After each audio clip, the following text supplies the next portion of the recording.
Yo, yo, yo, yo, yo, yo, yo, yo, yo, yo, yo, yo, yo, yo, yo, yo, yo. What going on, people? Jason Gooner, we're back in the studio. It's time for the tactical preview show. Yes, sir, people, we are here. We've been waiting since we had that dreaded ending to the World Cup qualification where we did not get by Curacao at the stadium when the stadium rum, right? The stadium rum, Yeah, and we couldn't get by Curacao, so we had to find another way. FIFA said, listen, we have 7,000 teams in the World Cup, so we have more chance and more chance. But guess what? The chance them run out right here, because if we don't get through New Caledonia and then hopefully DR Congo, then boy, it's just gonna be a bunch of YouTube shows where we are ball and a cuss and them something. So we don't want that to happen, people. We want to get through these playoffs. So today we have to focus on what's in front of us. I know a lot of us already thinking about DR Congo, including myself, because we're going to talk a little bit about the behind closed doors fixture that would have taken place yesterday. We got some news, we had some janitors in the stadium getting us some clips, so we did we did a madness to try to find out what happened in that game. So we're going to talk about that a little bit, but we're going to focus on today the New Caledonia game. All right, we'll have to focus on that because it's not just DR Congo in this pathway. The pathway does include New Caledonia. New Caledonia is a team that, when you look at them on face value, yes, it does not look like very pretty for New Caledonia in terms of the players they have, where they're playing, and all these things. So we're gonna just look at that and try to analyze and see where can this New Caledonia team cause us any problems, if any, and how can we nullify those things, and how can we make sure to stamp our authority, because on paper it looks like Jamaica should definitely deal with New Caledonia, and I mean deal with them quite handily. But we have to go and apply ourselves. So we're going to talk about that in today's show. We have the tactics board ready. We have the teams loaded up, including New Caledonia. So we're going to do some predicted 11 as well today.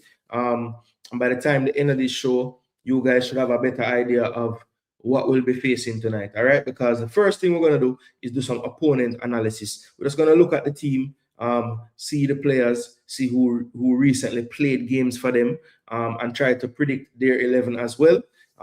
So yeah, let's see how it's gonna go. But people, listen, it's on the show, it's on the screen, sorry, scrolling on the low part of the screen. Like, share, and subscribe to Jason Gooner TV. That is the most important thing, right? That is the most important thing. Just please do like the video, share, and subscribe. People, how are you feeling overall? Because I didn't really sleep. I slept last night, but it's one of them sleeps where you find yourself waking up, and it's not till this morning I realize like really why that was happening. It's just anxiety, people. I'm anxious as if me I go coach the game, me I go play the game, me I go scout. Like I feel like me are the person where have something to do with winning or losing. I don't know if anyone want to feel like that, but I don't know why I feel like that. I know it's not up to me, but I still feel like that, people. It's just nerves. I just nervousness, people. So anybody where I feel the kind of nerves that me I feel, just let me know. I have this nervous energy from morning, and I think it started last night.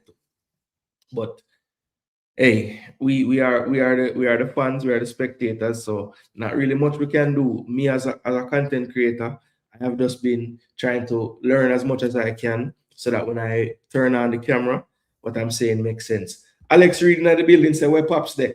Yo, Pops busy, Pops busy, Pops busy. If you know my Pops, heavily involved in the CPL and all of these things. So it's that crunch time now before, it's the work before the work. Because the reason why it can look so smooth during it is because all the legwork put in. So right now, Pops, them time here, I know today I'm gonna have some training and things for doing in the morning and this and that. So I know Pops just super busy, but I know Pops have the notifications on. So if him there and him have time, he might forward today. So you might see him, Alex. You never know.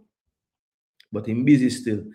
Meeks, pick up yourself, We're there, Meeks, we're there. Bless up Martin, long time, bro. Hope all is well with you, my G. Night train at the building said, Gunners. Yeah, Gunners. We know Gunners headaches right now. We have the Reggae Boyz headaches now, Big up, one and all. Easy dub tonight. Yo, big up yourself in a CK. Member for 14 months. Legend. Legend, yo, people. Be more like CK. Zine, CK been a member, stayed a member. Just a way to support the channel. You don't know. It's a affordable membership. It's $1.99, and it's just another way to show some support. So we greatly appreciate CK. Big up yourself, CK, in our building. Odell Lord, bless up, bless up, bless up. Hope everything is good with you, my G. Odell always have some behind the scenes information, you know. So maybe Odell, like how him there, he might have dropped some gems in the comments today. Big up yourself, Odell. Pastor in the building, big up, big up, big up. Blessing up myself and the family as well. RR, big up yourself too. Glad to say you could have forward in the building today. Sometime RR don't see, but we're glad to say you're there today, or most of the time you're there still. If we don't make it here, we can always beg Iran spot. Boy, CK, amount of people in line for beg any spot of people where I drop out due to, you know, what's going on in the world right now.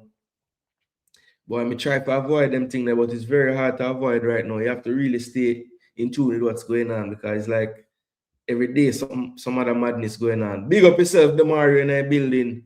Hope all is well with you, my G. We're there for break it down the proper way. Who more excited for the playoff? Where say, all right, the excitement. Buck, Mr. Yardi in the building, big up yourself. Where say, I feel the excitement. Me too. I am not stressed, but I feel very nervous. Yeah, maybe stress gone too far, but nerves, yeah, definitely feeling nervous, you know? And it's a double nervous because Julie played middle school football this season for the first time. And our team reached finals today, so yeah, kind of nervous about that too, but you know, that I add on to it as well. As good as you're most uncomfortable. Right now I'm comfortable because everything break. When I have to worry about that, I feel good. I think the 3 new players gave me some really good hope. I like the team more than November team. All right, so Odell Lowe said, I like the team more that was picked. I can confirm the time of the match, Martin. So Eastern time, which is what I live on in America now, is 11 p.m., which means in Jamaica it's going to be 10 p.m., Martin. And I believe you're in Jamaica right now. So Martin is 10 p.m. Jamaica time. 10 p.m. Truthful truth now the building say up his scheme. Jason, if we pass the next stage, are you able to watch last 2 to 3 DRC games so you can keep us in-depth analysis for game on Tuesday? Yeah, man. Yes, man. Yes, man. I've already watched the Algeria game. I've already watched the Nigeria game. I'll watch it again as well before I do a show on that. So similar to what I do today, you'll get one of those for the DR Congo game too. Big up Gooner Town in our building. Hope all is well with you. Yeah, G. We get a break from the Arsenal headache, you know. Can just have a next headache now. Hopefully it's not a headache though, but we know what we're dealing with. Big up Baller. Say Gooner with there. Yeah, man. We know say Gooner, man. Big up yourself, Baller. Jason, it feels like we're being set up by the global media. I have never seen so much global coverage of the Reggae Boyz in my life. Makes me wonder if FIFA and other powers certain way qualifying. Well, I had one. FIFA not stupid, you know. And Jamaica is a storyline that would garner views and garner support and garner interest. Any global event that Jamaica ends up going to, whether it's the bobsled team, whether it's obviously the track and field team due to what we do on the track, but also just period, right? You know, if there's anything that a Jamaican is doing in a competition, at some point, the broadcasting team is going to have a feature. Like it's gonna happen. So, you know, I had one. Maybe we have that in our corner too. If we see some dubious calls, if we get through tonight against Congo, then we can know. Hey, Infantino likes the idea of the cash cow that could be Jamaica, you know. Bless up Triple E. It feels like we are FIFA's darling and strings are being pulled. Boy, I hope them keep pulling them still. I'm optimistic for the Reggae Boyz pulling out the W. Yes, me as well, Triple E. Absolutely right. I wish her all the best. It's Julie with a J or a G, how you spell it. It's actually like this. It's Italian, right? So it's Juliana with a G. Just like that. Yeah, Gabrielle and Juliana with G's. It's my 2 daughters. Yeah, man. 10 o'clock in a Jamaica. Gooner Bailey winning the poll by a landslide. No surprise. Yeah. So thanks for mentioning that, Bala. I just wanted to do something different. I always just say, oh, drop a like on the video. And the man, then please like the video since we're not asking for like the video today. Yeah, because so I just wanted to ask the question: who needs to step up the most in these playoffs? I had Leon Bailey, Andre Blake, Ethan Pinnock, Bobby Reed. I didn't include any other newer players because I think it's kind of unfair to put that on them in terms of, they are the ones that have to do something. I mean, yes, we want them to do something and add something to the team, but I would hate for us to be relying on the players that just came in terms of like needing a performance out of them. We do need them though, but I'm just saying, right? So I wanted to use players that have been in the team, players that maybe at times haven't played to the level that we would like them to play. Definitely to a lesser extent, Blake and Pinnock. I think that would be more a bit towards Bobby Reed and Bailey, but I just feel like those are 4 players that have been around the team, probably leaders in the dressing room. Damian Lowe could have made this list as well, but it was between kind of him or Pinnock for me, and I thought Pinnock maybe has the most to prove going into this window based on like the narrative that I actually supported, that he's maybe not playing enough minutes to give us the Pinnock that we really know, or that we've grown accustomed to over the years playing for Jamaica. But definitely shut me up and a lot of people in his last performance before the window for Brentford. I thought he was immense on that back line. And I think me personally as a fan, I needed to see that to have assurance, right? So if the coach goes with him from the start in both games, I don't have anything to say about that. Believe me. And I know a lot of people might not agree with that, but for me, Ethan Pinnock, if you were to say if you were to look at it and say, who are the players if they play to their optimum level? Who are the best players to play? Ethan Pinnock would have to be a starter if that's the case, because we've seen him at that level, play to that level. And I feel like, that's what he showed in the Brentford game, and that's probably what he can show in these games for Jamaica as well. Bless up Conrad in our building, one Barca. Yeah, it's a G. May I tell you, I had one is a deep thinker. That's one thing I know about her. She don't think about things at the surface level, brother. She go something I like about her. Yeah, man, like up the video, man. With the like 30 likes almost. Come on, people. About 70 are you here? Get it to 50 likes quick and fast. You know the target is always 100. Yeah, man. As the more people forward in, we can maybe adjust the target. But for now, let's shoot for the 100 and get to the 50 real quick. I will soon start the analysis. Yeah, man, I have to do it, man. I hope they don't mess up my sleep for any rubbish display. Well, Fabi, people trying to mess it up a little bit for those who don't stay up as late as I do and others do. I like the 11 o'clock because it give me a chance to have my life with my family and not be interrupted. So if this game was at 6, 7 o'clock, I wouldn't be able to live stream it because Julie have our game at 6. I'm not live stream and miss the finals. So, I'm kind of thankful this game is so late. I'm kind of hopeful that the game Tuesday is late too, because Tuesday is a hard day for me. I'm usually busy until a certain time. So I'm just pray say the game is at least after 8. Like 9 would be good. Don't need the 11 again, but 9 will be good. Hopefully my cousin Tyler Mason Hall get a debut. Boy, Mr. Yardi. That was one of the biggest jokes I saw on YouTube for the last couple of weeks, bro. Tyler Mason Hall, man. Thumbnail and all, video and everything. The entire team, no one man show for me. Truthful truth, I respect that. I know truthful truth. It's funny that you bring up this, because when I was making the poll, a part of me was kind of torn about even making it because you're right. It's not about an individual, honestly. It's about a team. But still, in a way, like, I feel like we do need somebody to step up that hasn't been stepping up. And I thought these 4 players were good examples. Blake, maybe I'm being a bit harsh because Blake is normally, but I do think that some of his performance was a little bit off at times in this qualifiers.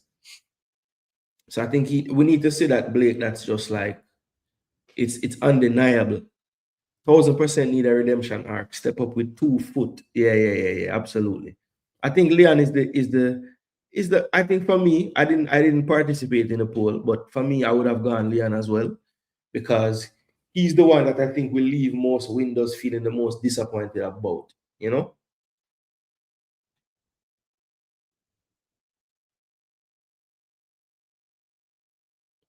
Bailey just needs to play. Simple.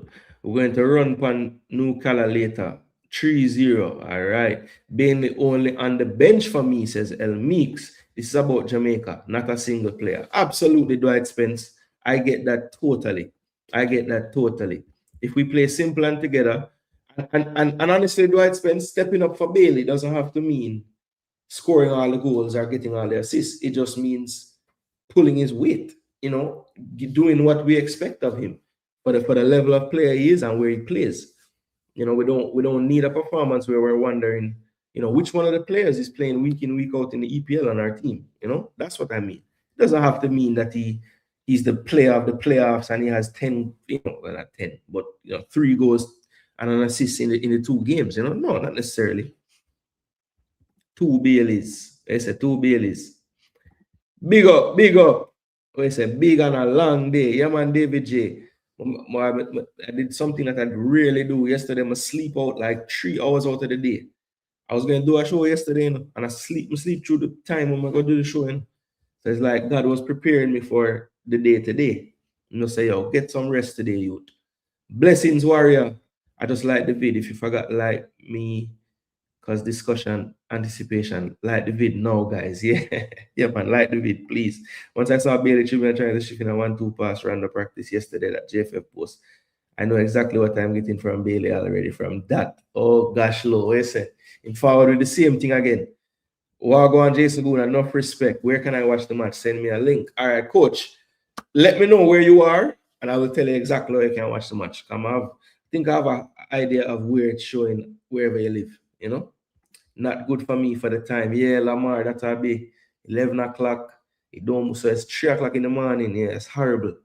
Charger. So you have to go find a time for sleep some point, Lamar, if you go watch it. What most you're looking forward to seeing from a coach's standpoint. Great point. I should probably start this, If I start this Fabi Frano, I like that question. But I'm going to go back to it. I'm glad Pinnock shut up all the Pinnock doubters. I had no doubt he hasn't lost any quality, even if the injury slowed him a bit. Yes, Lansley, after hold up my hand, I was one of those saying, listen, I want Pinnock's experience in the squad, but if he's not getting quality minutes regularly, I don't know if I can start him. I would rather start Latibo there. Yeah. But that game shut me up all the way. So listen, I need to believe more in this player because he looked like he had been playing the whole time. But Nukala he not look that good. Pinnock going score on them. Yeah. That's maybe it's my Arsenal my Arsenal brain kicking in, but that is one of my factors I think we can exploit in the game. Unfortunately, the DR Congo fixture is set for 4 p.m. Central. Oh shit.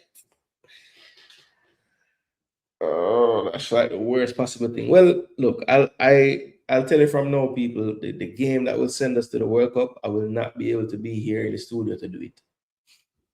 That's like that made me want ball. But what I will do that night, we'll have a reaction show.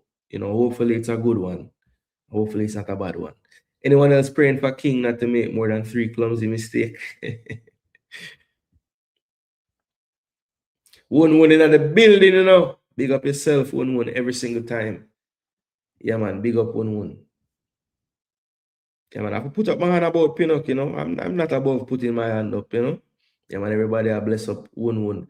Big League Leng, go on.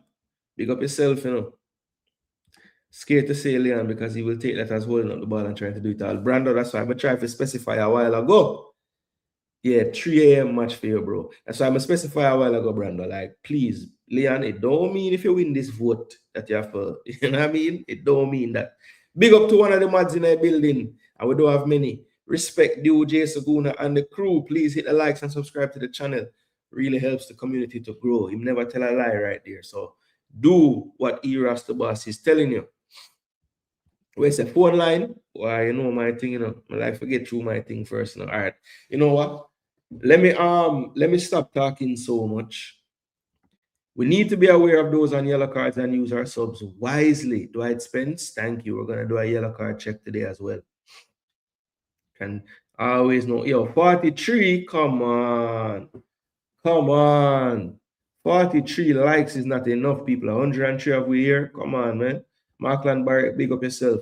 Where to watch from Jamaica? ESPN, Disney Plus. The people whose eyes continue to see errors in players like Blake, Hayden, Dexter are the same ones who close their eyes to King's flaws that usher in the opposition. Wow, so Lansley said, we see what we want to see and we unsee what we don't want to see.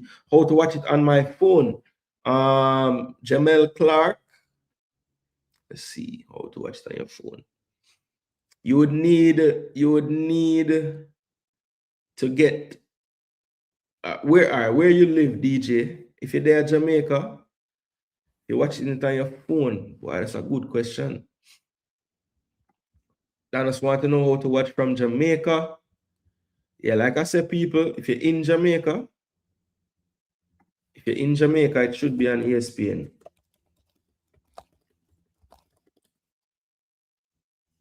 Should be.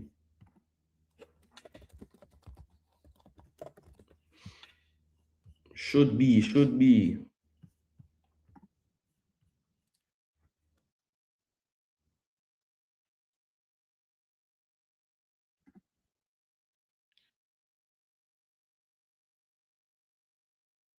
Still not sold, bench. Yeah. I had one. You have always been like that. One umbrella, big up yourself in the building. Thanks for being here. Leon is judged by a Leon level, not a regular level. He's not been great for us in a while. Slip and slide out, chippy in. JB, big up yourself. One of the members as well. Thanks for your support and thanks for being here, my G. Respect Markland. Yeah, man, who set such an important game, 4 p.m. Bro, 4 p.m. Jamaica time is travesty, bro. I don't know why they want to do that. Them give you the late game first and then the early one next. I bet you the other part where game going to be late that day. Yeah, better than what we have, you know, fit enough. 2 clumsy mistake and 6 long ball from King. I saw it said, Jaja. King for bench, says El Meeks. FIFA Plus app. That's why you watch it on your phone. Yes, really, Naldo. That is true. DR Congo have weaknesses. We can beat them if speed does sensible things. Yeah, man. We'll 1-1. As I said, I'm going to fight the urge to break down Congo today. I'm going to fight the urge to break down Congo. Not New Caledonia, we say. Erkat Ben said North Caledonia, but we know what I mean no. Brando said Rush Sports for Jamaica, something called Blue as well. Yeah, I've been hearing about this blue thing.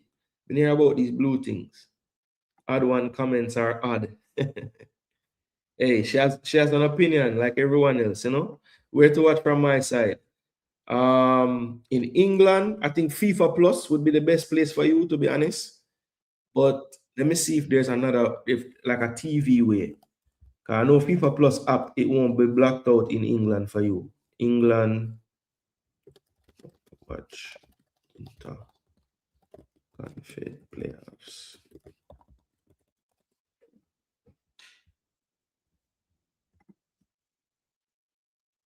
BBC iPlayer and Amazon Prime.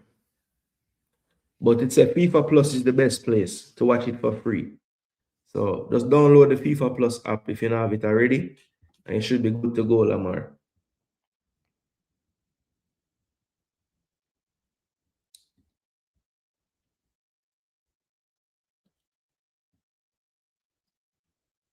All right, so the people are having them usual wars in the chat. Nothing will ever change. You don't watch TV at all? All right, so FIFA Plus app. FIFA Plus app. Big up Skipper in the building. Yeah, man. Hope all is well with you. Luton Fire says, same midfield, no World Cup. The Zone UK says, Mr. Yardy, you can try that. But online, it'll tell me in England, FIFA Plus for free. So 4 p.m. equals 9 p.m. DR Congo time. Damn. So they might set it up for Congo. So I had one theory might be wrong then. Bless up Africans. Nothing major happening on the pitch day to you. No. No.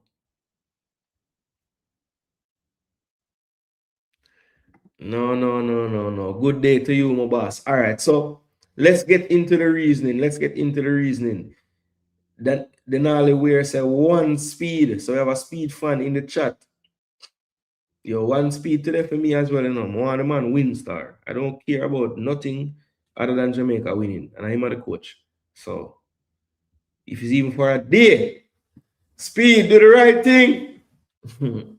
I joke. Speed setting criteria, people don't like it. You know, but at the same time, I told you there were many outs in the criteria and he's used them all. So it is what it is. The team is picked. They just need to go out there and do the work.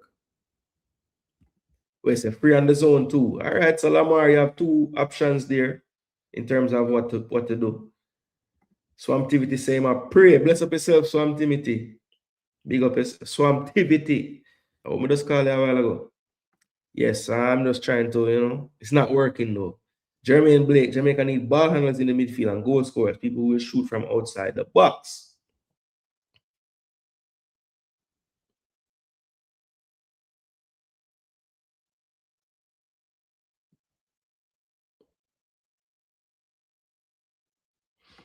One umbrella say my catch skirt today and Kwako next. All right, people. So listen, let's get into the opponent analysis. Now, you guys, I know this is not going to be the most fun part of the show, but it should be. You know why? Because we need to learn about these damn people we're going to play. Because I don't care what anybody say, no matter how little the opponent, if you're not ready for them, they can cause you problems. So what we want to do is get the New Caledonia squad for the playoffs up and gunning. They selected a 25-man squad. And we're just going to go through the names of the players and try to let you guys know who are the ones that would have been featuring the most leading up to this point. And the ones that definitely you can look out for to definitely get some game time later. So let's get on the screen now New Caledonia squad. So as you can see, 25-man squad. 16 of them registered as foreigners, so that means they would have gotten them from their heritage, you know, whether they play in France or wherever they apply their trade professionally.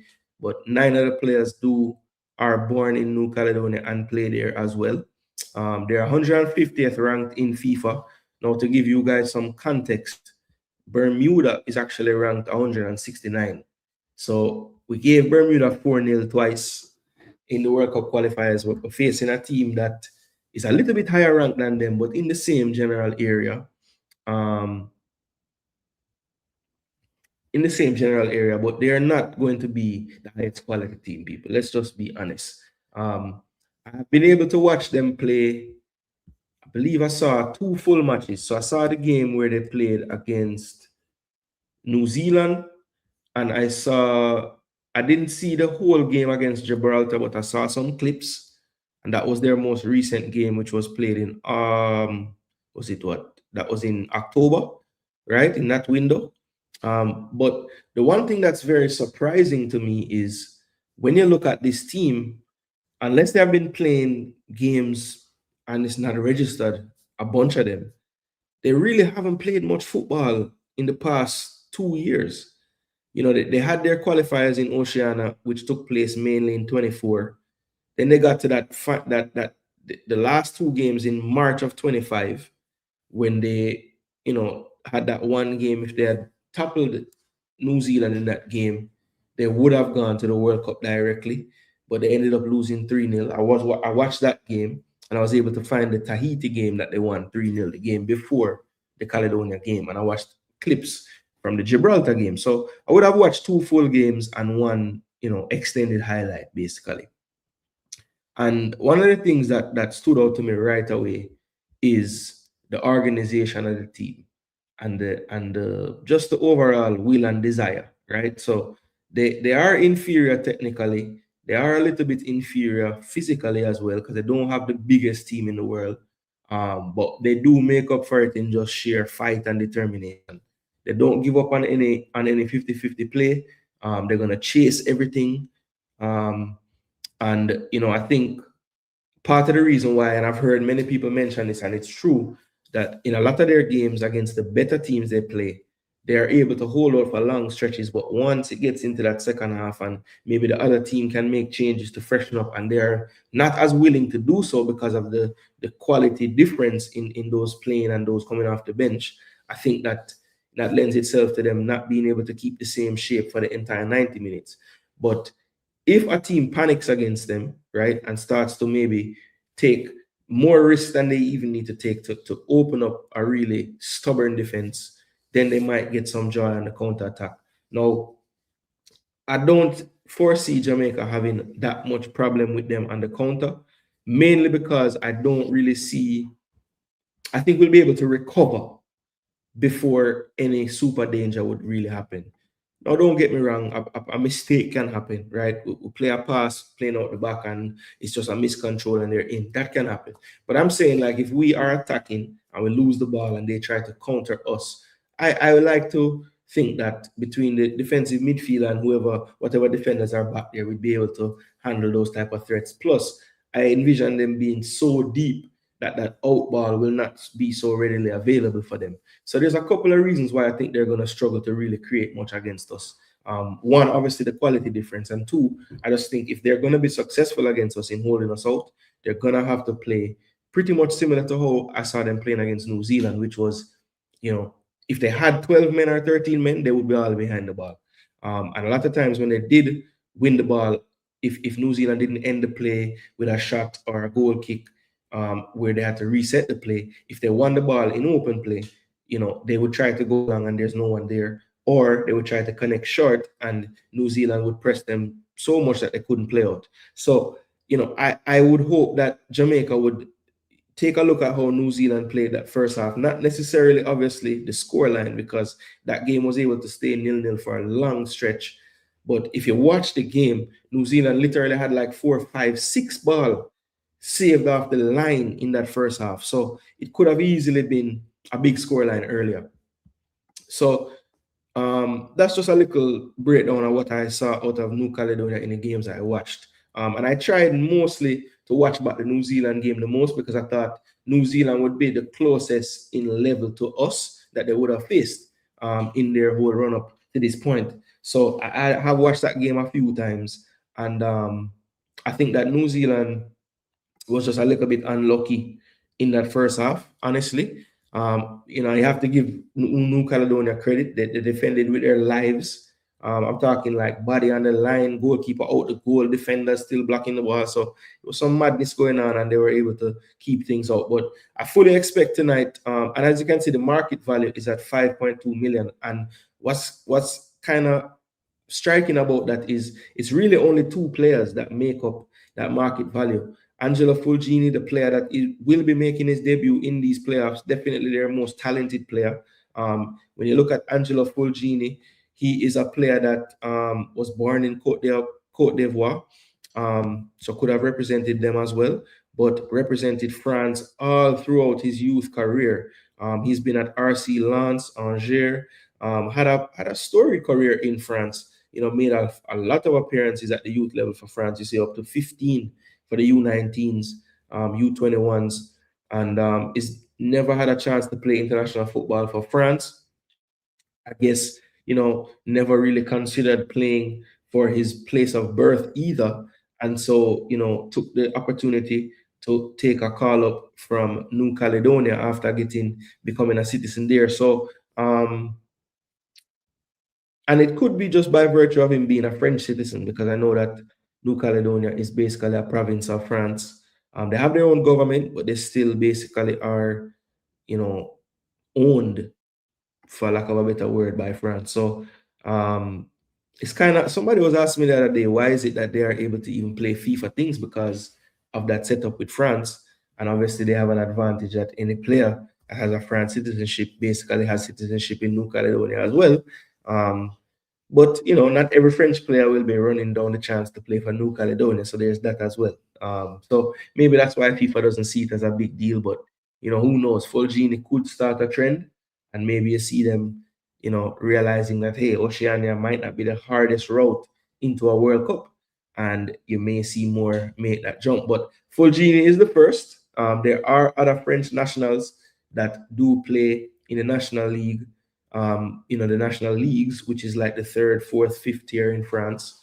And they, don't have the storied youth career that Fulgini has. So he's really a trailblazer in that sense. If you look at his season so far, he's an attacking midfielder, number 10, can play wide as well, can play a little deeper in the midfield as well.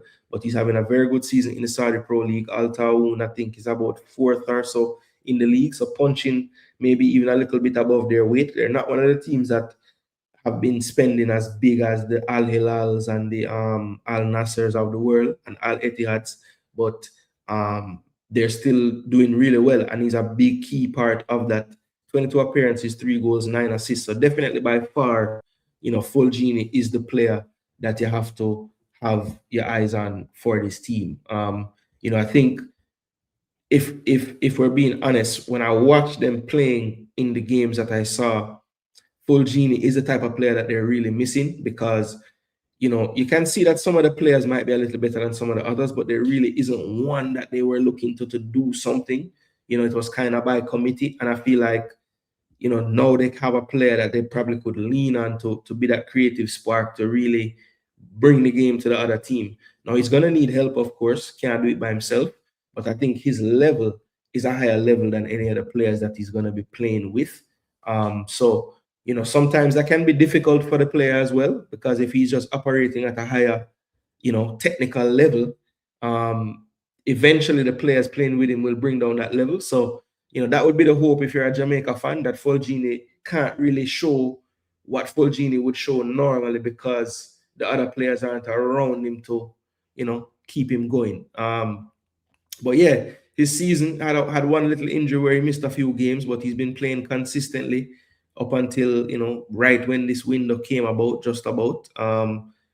So yeah, he hasn't played for a few weeks though, so maybe that could be something. But Fulgini, definitely, if you're looking for any player to say, hey, this is the player we need to watch, Angelo Fulgini by far would be that player.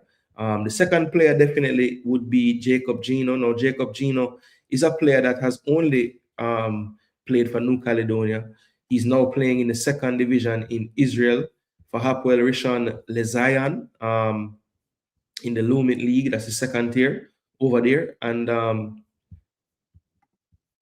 his season just got underway, because they're not having the easiest of times over there right now.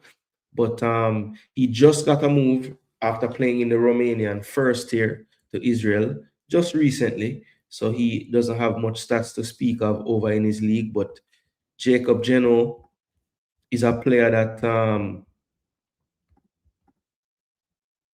can play defensive midfield, can also play in central midfield a bit higher up the pitch. Also has been deployed for New Caledonia as a wingback. So a very versatile player. Can play left or right of a midfield 3. So like I said, a very versatile player, good speed. One of the players that, like I said, has represented New Caledonia from the youth level, and one of the ones that has gotten a chance to ply his trade overseas. He was in Romania previous to moving to Israel. So that would be the other player, the only other player that has a market value that's recognized worldwide, Jacob Gino. So those are the two players that, like I said, have a recognized market value. And Fulgini making his debut, and Geno, just because they don't play many games, I think he's on about 7-8 caps now. Like I said, they haven't really played much. They played 2 games in March of 25, played 1 game in October of 25, and they haven't played since. So, is that an advantage for us? I would say definitely. Bless up Ballpree in the building, people. If you haven't already, go over and sub to Ballpree TV. The man's channel is growing fast, putting in the work. We love to see the YouTuber them getting rewarded for the work them putting in because I'm definitely dedicated. So you can know say it's somebody that you can rely on to bring you some kind of content about the football. All right. So yeah, man, give ball pre a strength. Africans as well. You know, him don't always cover Jamaica stuff, but he's another content creator putting in the work. So make sure you guys are dropping a subscribe to Africans as well. Sometimes it's good to get a different perspective, you know, and that's why I think you guys should subscribe over there as well. I think he's having a convo with Odell Low there. One bad Gaza said, we will never go World Cup. Jaja. Affectionate Marathon said, one midfield general Casey Palmer. Doesn't matter what you guys come here and say, we're just not going to World Cup. Oh gosh, one bad Gaza. Well, we still have to watch the game them, you know? We still have to watch the game them, but I hope you're wrong, you know? I hope you're wrong. JF administration is subtotal of their actions that have brought us to this point. So Markland saying that it probably ain't as bad as people expect. I watched other small teams in Oceania that were in New Caledonia's group and they were better than I expected. NC topped the group. That is true. You know, they were in a group when New Caledonia in their group did top their group. They were in a group with Fiji, Solomon Islands, and Papua New Guinea. Fiji is not terrible. I've seen them play as well. They were unbeaten in the group as well. They had a win and two draws, so they didn't lose. But it was that draw that they had with Papua New Guinea that really caused them some issues because if they had drawn the last game and beat Papua New Guinea, then they would have finished on 7 points as well with New Caledonia. So yeah. Let's see. I think you guys discouraging the team. Put Jamaica doing better than no team. So don't compare Jamaica with no team, bro. Oh gosh.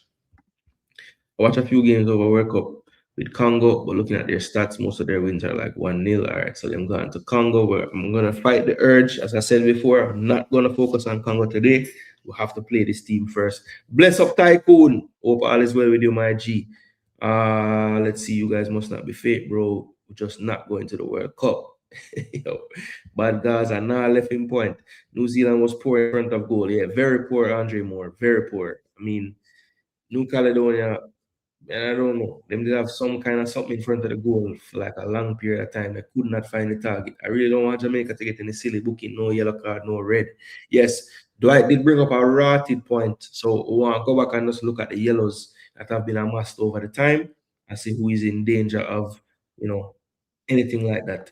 I noticed them small Oceania teams don't cope well with crosses into the box and pressure when you get at them fast. They are more comfortable when you play in front of them. So hopefully we don't do that. Facts. That's one of my keys to victory. Making sure that we find some way to turn their defense to look at their goal. I know it's hard when a team is playing deep, but you have to entice them to come and try to get the ball from you at times. And that's why I think patience, which is something that we don't usually have much of, it's going to have to come to the fore today. We need to draw them out some kind of way. It's not going to be route one that's going to work against a team that's literally going to be on top of their own box for most of the time. Markland say, I am praying they don't start King. Well, my predicted 11, sad to say, it does have King in it because it's a predicted 11. It's not mine. That's fair, but they are a side that will be physical and a composed team. They play low event football, but can play up and down if they have to. So that is Congo. Jason, so basically only two players on Nuka are full-time players and the rest are part-time workers. That's not totally true. That's not totally true. We're going to go through the squad now. That's not totally true. Those two are the ones that, you know, have a market value recognized around the world. So say what they want about that. They're going to hurt us because King is going to be out of position and Hayden gets blamed for making a bad pass instead of King, who is out of his position. Lansley Blake will not stop beating King. That is literally, yeah, King is the worst. He has never done anything good, according to Pastor. No way they should have a chance, but teams that were in their group, I watched and were not as bad as I expected. Once pressure the defense fall apart, I expect New Caledonia to be similar. Come on, 75 likes. Come on, get with the 100 likes quick and fast. Do or die now again. All right, so yeah, people having the cross conversation. All right, so let's.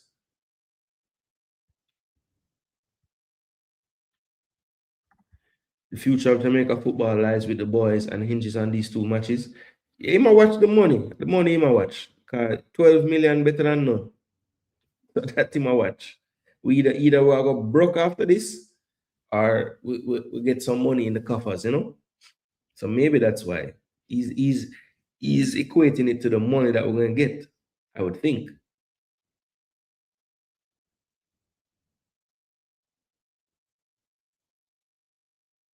He's a 37-year-old playing in the New Caledonia League.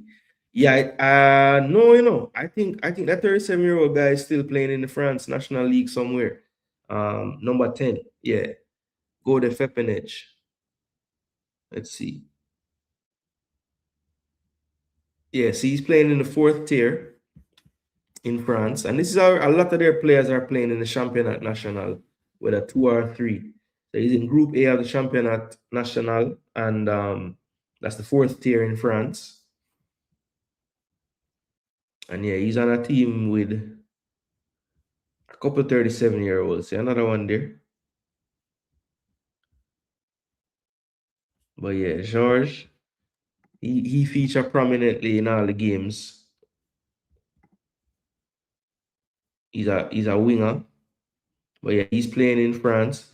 Their goalkeeper, Nike, not the biggest in the world, not the tallest player in the world. He's playing for Gaika, and Gaika is a team in New Caledonia, and they have been playing in the OFC Champions League. That has been what has kept most of the New Caledonia players somewhat match sharp. They have games that they have been playing in this qualifying, the OFC Champions League. But yeah, their goalkeeper is a local player, so he plays there. The two backups, Uli and Schmidt. Then we move on to the back line. Ranchain is one that has featured in a lot of the games. He's also in the fifth tier. So as I said, they fluctuate between the fourth and fifth tier in France. Most of the players that don't play in New Caledonia. But this player here, Ranchain, he has played most of the fixtures that would have gotten him here. Listed as a left back, but I've seen them using him as a centre back on the left hand side as well, for the most part. And he has made now 12 appearances, making his debut in 2023. So he was a fixture throughout the qualifiers. Ranchain looked for him to play as well. Now, Iwa is listed as a left back here, but New Caledonia plays him as a right back a lot of the time. So he can play either one, left or right back. He has 13 appearances. And most of these guys would have been playing with each other since the 2022-23 time. And I think that's around the time when a lot of these players did start to look for moves, you know. He plays in New Caledonia as well, so he hasn't gotten a move outside. So that is Iowa. He should play right or left back. Then Atale, he can play either one too, but if he starts, I expect him to play right back. One of the leaders of the team, I would have to say, and he plays in Tahiti. So he's also playing the OFC Pro League, right? Because they do have a league where, you know, Tahiti and Solomon and all these teams have clubs in it. So um, he's one of the players that, you know, when they got, I think in a couple of the qualifiers prior to the New Zealand game, he was taking the penalties for them and everything. So, you know, definitely a player that is one of the leaders for them. That is Athali. And I expect him to start either at right or left back. So these will be the fullbacks more than likely. Iowa and Atali, I think you'll probably see Aran Shane on the back line, and definitely you're going to see what's the other player there that plays? Oh, Simani, Didier Simani. Didier Simani, I think he's listed here on this list as a defensive midfielder, but Didier Simani is a player that usually features on the back line for New Caledonia. He's playing in the fifth tier as well in France, at Dijon. So yeah, as I said, these players, not all of them are playing in New Caledonia. Most of the ones that they're using in these fixtures are applying their trade overseas, or a lot of them at least. The pivot that they have used predominantly in these fixtures is Pierre Bacco, and he's a 24-year-old now. He plays in the fifth tier as well for Sant Anne de Vertu. So yeah, he probably more than likely will partner someone, because what I noticed as well, the coach prefers a 4-3-3, Johan Sidaner, but I think he'll go with a similar structure to what we saw him use against New Zealand, which was more of a 4-3-1-2. That could also become a 4-3-2-1, or even a 4-5-1. But I do expect him to play a double pivot instead of having a single pivot. So Simane will be one of those players, and I believe the other player could very well be Kenan. So let's see, Kenan. Yoris Kenan, listed as an attacking midfielder, but very versatile in terms of where he can play. He's also in the fifth tier in France. So I just want to show you guys that these guys are not all plying their trade in New Caledonia. But Joris Kenan, listed as an attacking midfielder, but like I said, can play wide in a three in midfield.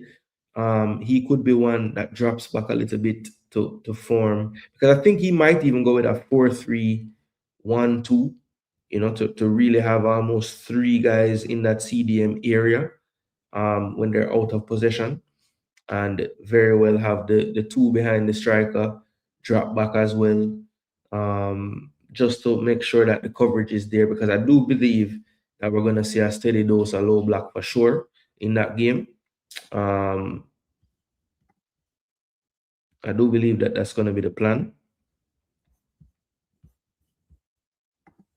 And I think, like I said, we're going to have to exhibit some patience. We spoke on Gino. Let's see, another player that I think will be important for them. And he's the captain as well. That's Zeula. Now, Zeula can play as a striker, as a winger. Pretty versatile in terms of what he can do on the front line. But he is also up in age at this point at 36. He's also playing in the fifth tier over there. Probably the most capped player for New Caledonia, I think, going into this game with the 40 caps, 13 goals as well. Made his debut all the way back in 2008. And he's actually a player that is born on the province as well. So, as you can see what he's been up to in the league. This league, they do have the stats there for you. And even in the fifth tier, he's not really tearing it up in terms of goals. So, it is what it is. But that's Zeula. Katrawa, he has been the main man up front for them. He's also over in France. He's having a good season in his league, though. 19 games, 10 goals, 2 assists. So he would be the one that more than likely will be their goal threat up front, Katrawa. He has 5 goals in 12 appearances for the national team. And then this player as well usually gets some game time up front. Hawajin, he's playing for Tahiti United, so that is the top club in Tahiti in the Pro League, though just 2 goals in 10 appearances so far in the OFC Pro League. That is an Oceania league. Obviously, the little small territories probably don't have enough to have their own league, so Oceania decided to make a Pro League where the top clubs in those locations can just form a league and play. Probably makes sense, to be honest. And then Gerard Wire is another one that you could look out for. A younger player playing over there at Vertu as well. And 5 games, 2 goals so far this season. And Wire, I think he recently made the move. He was at Tiga Sports playing in the OFC League. He just made this move in February. And he has 11 appearances for New Caledonia with 2 goals. So 21-year-old, one of the younger ones, getting a move across to play in that fifth tier. So as you can see, most of the players playing fourth, fifth tier in France. That one player, Fulgini, doing his thing over in Saudi Pro League and making his debut, and also the likes of Jacob Gino, who recently made his move to Israel from Romania. Those are the two players really and truly that, have started to apply their trade outside of, one of the French lower leagues. So again, people, I don't think we need to be, killing ourselves about, oh my gosh, the nerves and everything. We just need to apply ourselves in this game. I mean, this team is some journeymen, some players that probably over their careers won't reach the highest standards. But let's take a look now, people. We're gonna take a little more deeper dive now into the tactical side of things. I just wanted to give you a little overview of the team and where the players will probably will be playing, are playing their football. So most of the starting lineup, as you can see, do play over there in the fifth year. I think the numbers are 12 players in the lower leagues in France, one player in Israel, I think two in Tahiti, and one in Saudi Arabia. So that makes up those 16 quote unquote foreigners that they talk about. Not necessarily that they're not born in Jamaica, but that they're playing outside of the country currently. So yeah, that is it. That is it. 5.2 million market value.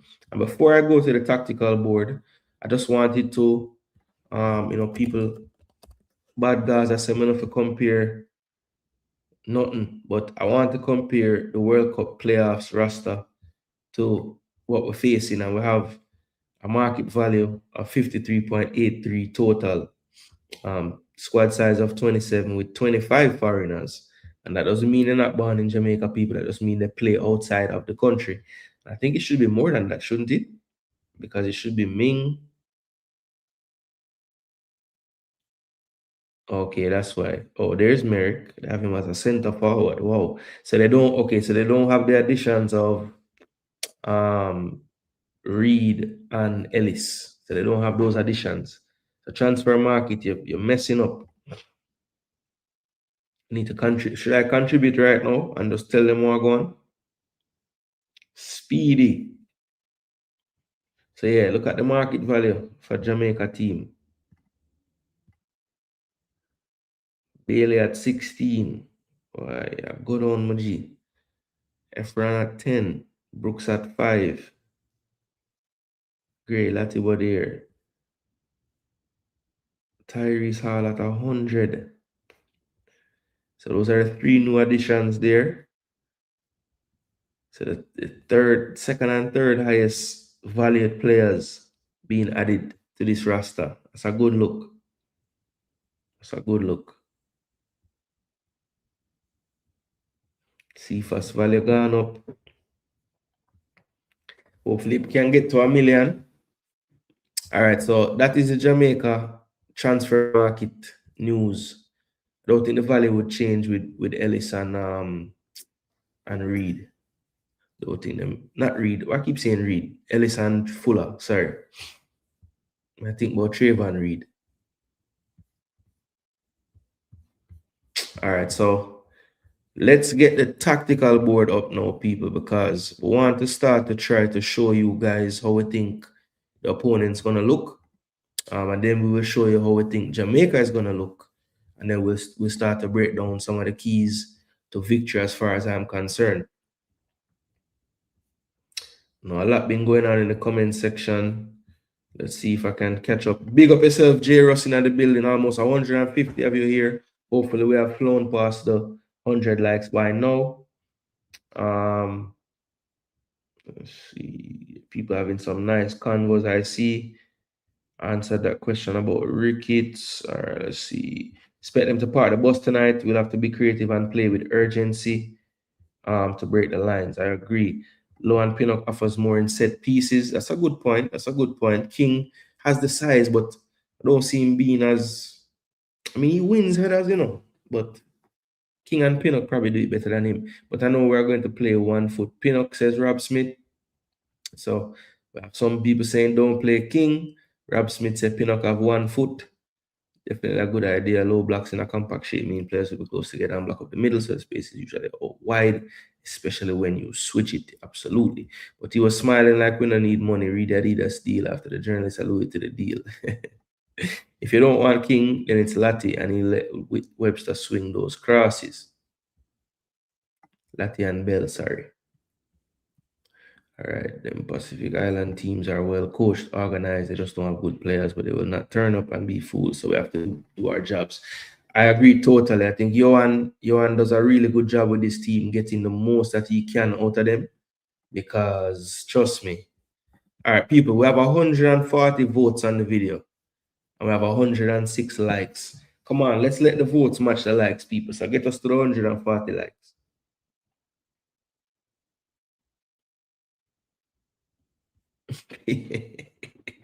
Conrad. They said tea, no soup, a tea.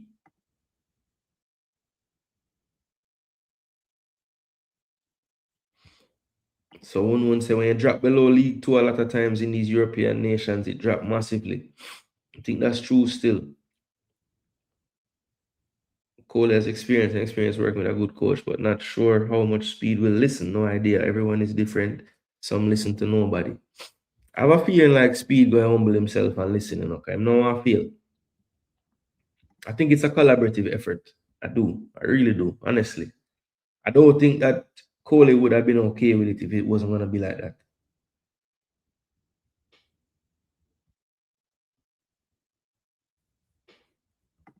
I'm telling you, man, this man thing dropped like crazy, man. This man value did get up to 40, or even over 40 at a point. That dropping that gets slashed. Jeez. King starting because of bragging rights for Speed for selling him. Only reason he's starting. Other low, I think me personally, we don't have free for this game. So I think Lati probably going to play right back. So that cut off one of the CB. So then it's between Low, Pinnock, and King. And for me, Pinnock should start, right? Pinnock should start for me. I am that one game convinced me. If I'm a madman, I'm a madman. But that one game convinced me that I saw him play for Brentford. Him not going to play nobody half as good as the team where him just play. And the man look damn good in that game. Probably the best defender for Brentford. So I'm okay with him starting. So it's between Pinnock and Low, and just depends what they want. I mean, it's between King and Low. Sorry, just depends what they want. You know, King is going to give you a little more steadiness in terms of calmness around the back.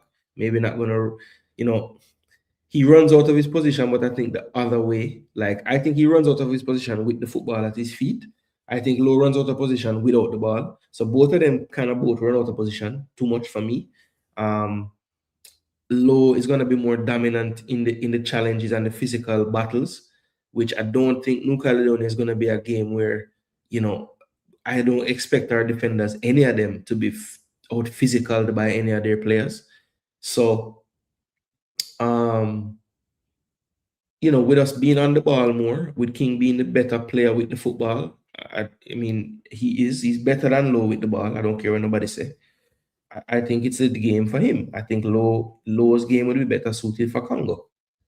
That's just my personal thinking. Some people may not like the idea of not playing the centre back pair in both games, but I'm okay with playing King today because I think we're gonna be on the ball so much, and I do think that King will find a pass through the lines faster than Low. Honestly, and I don't think that, you know, King is gonna be under so much defensive pressure that we have to worry so much about him making a mistake around there. He's just not. It's not gonna be that type of game. They're gonna be sitting off of us. But I mean, that's my opinion. I mean, don't have to be right. That's what I think. Bello, King, and Lati at the back four.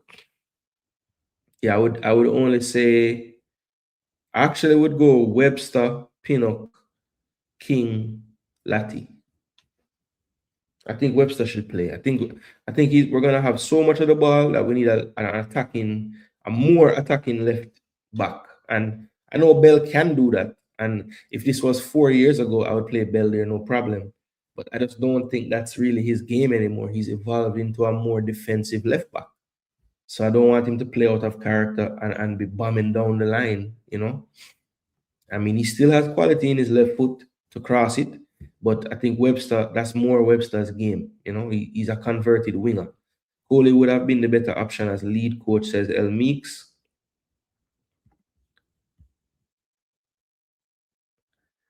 Yeah, Pinnock played good last Saturday. Really good. I would start King based off of his better ability to pass more. Okay. Yeah, Jack Drummond, I feel the same way.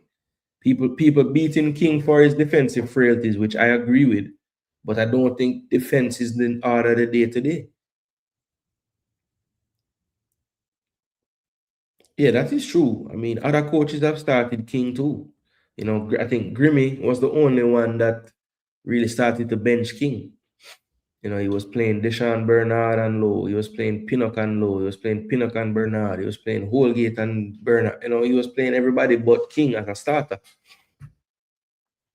Halgrimson, that is. McLaren is when we started to see King starting again. I would guess that is the case. I don't like a lot of things about Arsenal's tactics, but they beat Ginger Steve's tactics for certain. Low, however, has a great ability to recover and is much quicker on the feet. Yeah, he's faster. Why would Pinnock start? You want Pinnock to start because you're a Pinnock stan. Man, been terrible for Jamaica for about a year or so. That's not true. He was probably the best player in the Curacao game on defense. Like our best defender in the whole game. I mean, he played poorly in the Gold Cup. I'll give you that. Poorly. Like a lot of the players. But I don't think Pinnock was bad in the World Cup qualifiers. I really don't. I mean, if Pinnock was bad, King was bad too then. I mean, was King better than Pinnock in the World Cup qualifiers? I don't think so. Maybe I'm wrong. I don't think so though. 117. All right, that's some decent progress. Say you win. Would you rather get a 1-2-0 or would you rather it be a high scoring? Well, for me, Africans, because we're playing where we're playing at altitude, I would love for it to be like 3-4-5-0 because I want us to not overplay anybody. So whoever he deems as his starters for a Congo game, I know we only get 5 subs, but I would love for at least 3 of those subs, 4 of those subs. I would love for him to not be afraid to use up his subs early, knowing that we have a big lead. Because sometimes a coach at 1-0, 2-0 might say, oh, let me see what happens if anybody get injured or anything. Don't want to play with 10 men or anything like that. I just want him to feel comfortable enough to say, okay, first substitution window, 2 changes, next substitution window, 3 more change, and just let those 5 guys, if they're gonna start the next game, get that resting. That's for that reason. That's why I would want a big score. Not necessarily so that them can feel like, oh, we've made it, we kill a team, we're gonna kill the next team, but more so that the coach can feel free and the coaching staff can feel free to sub off man, so them not overdo it. Yeah, that's my main reason.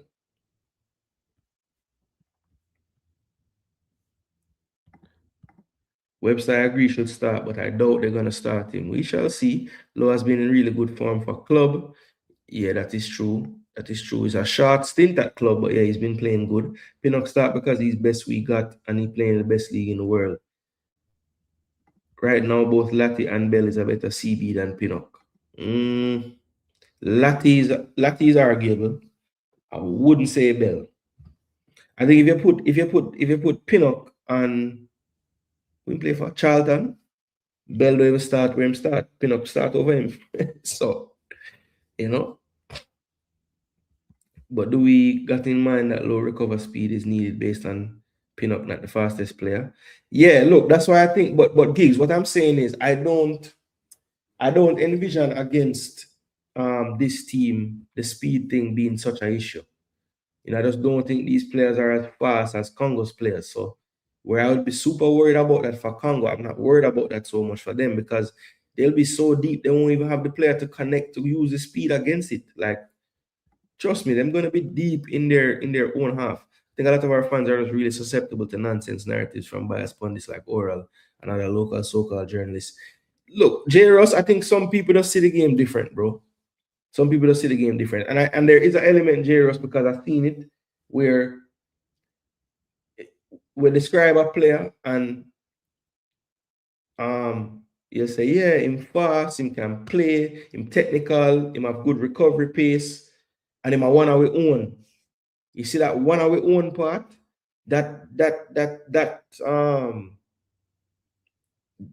I think that part should be first for some of the players. Some of them are quality, no matter where they are and them born and whatever. But sometimes people, because of that, I want our own thing, that little part. Yeah, that little part is there because them born in Jamaica, them play for your school, you see them grow. That adds something to the whole evaluation of the player, you know?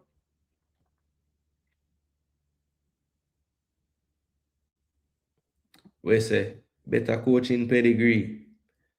We're gonna check that other low. We're gonna check that right now. Personally, I think we should use NC as practice for DR Congo. Let the first choice CB pair and get minutes together. Same shape, same 11, just pressing instead of dropping back and breaking.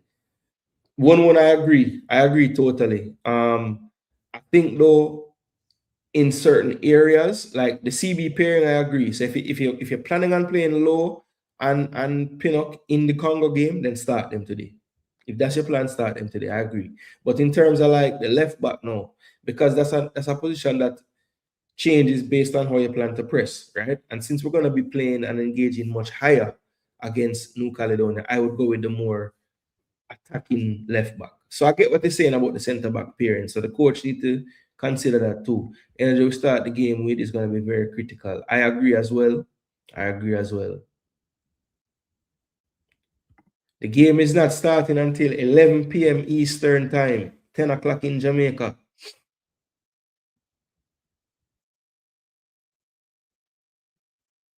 Notice that King passed the ball too much to the opponent when he's trying to play a long ball. Yeah, he needs to just play it short. If he plays today, just play short, man. We're gonna be able to build today. We're gonna have to have patience. So play short.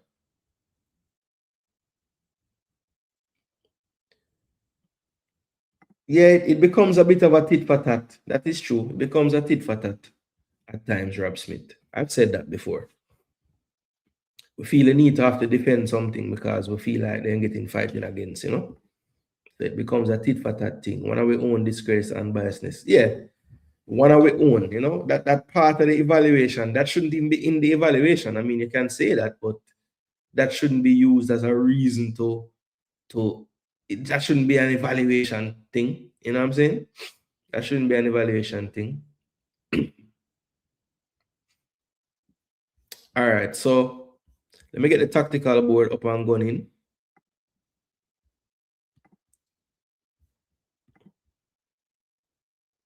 Um,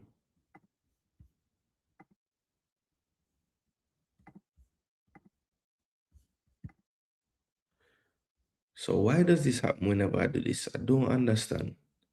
Can anybody explain to me why this happened? Why is it so small?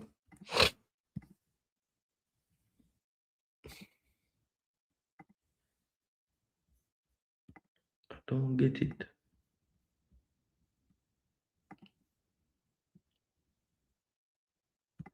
Maybe if I do it this way. I don't think it will work like this, you know, but we're gonna try.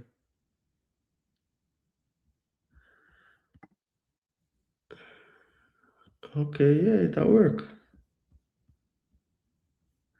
All right, so work with the phone.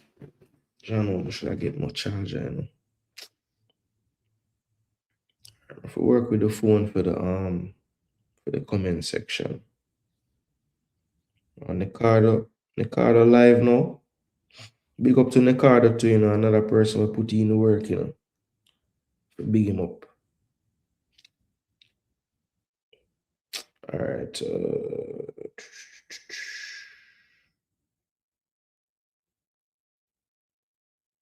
Boom. It was a fixed game.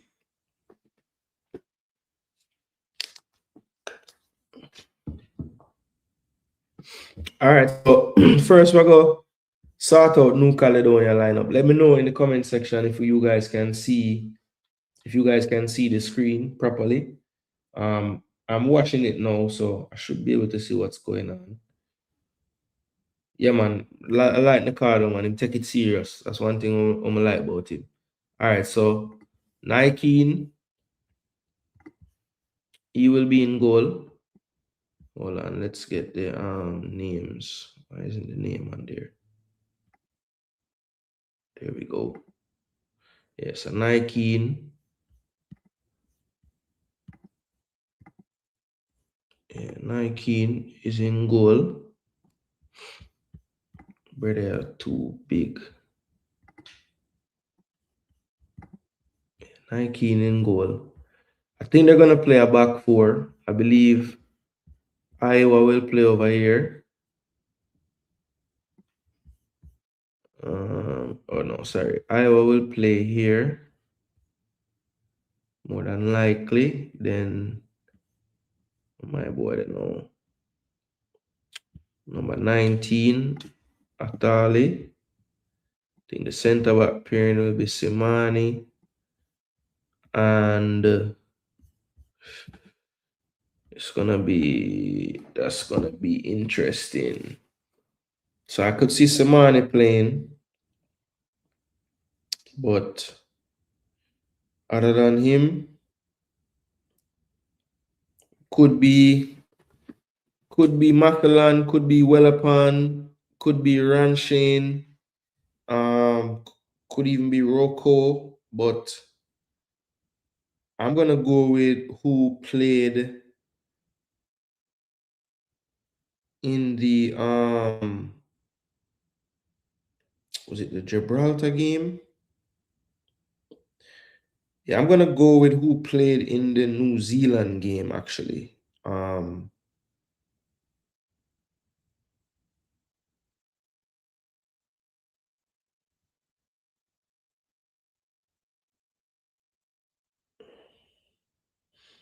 I think it's gonna be between Ranshane and Mathalan. But I'm gonna go with Ranshane. That's one that I'm not fully sold on, but I'm gonna, for the sake of just picking one of them, I'm gonna go with him. I do think that they're gonna play Bako here. I think he'll be playing very deep, basically be sitting, as a third center back at times. And then I think they're gonna play another three across the midfield. I think Gino will be one of them. I think Kenan will be one of them.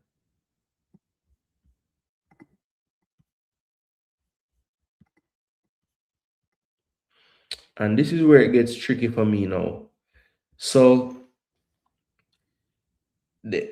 when they didn't have Fulgini, they played Zeula here. I have a feeling that Zeula is going to actually play more attacking, kind of in a two almost. And then because Fulgini is, probably their most technical player, instead of playing him in the front two, I think they're going to want to have him somewhere in the midfield to try at times to get on the football. So I think they're going to drop Fulgini right into the central area there. I think Zola will keep his place and probably captain the team. And it's just going to be a toss-up between Katrawa, the veteran Gopi Fenepage. I think it's going to be between those two players to see who starts up front. They could go with Hassawajin, but I think more than likely, or even Gerard Wire, they could go with him as well. But I'm gonna say they go with the veteran, Gope. So they'll have a 36 and a 37-year-old out there, I think. And they'll have some youth on the bench because Why I think will come on at some point, and he's what, 21. But yeah, and Hawajin is younger too. He'll probably get a game at some point. But this is probably what I think they're gonna do. And don't be surprised if at times you even see Zeola dropping in like this, and they're going with something even more like this, you know. And they'd expect these three to be able to cause issues if they ever do attack. But I think out of possession, it's gonna look a lot like this. With everybody behind the ball, and they're gonna get really compact. So this general area here, let me show you guys this little area. So like this area right there, so this whole area of the park, I would expect them to have 9 players in it for a lot of the game.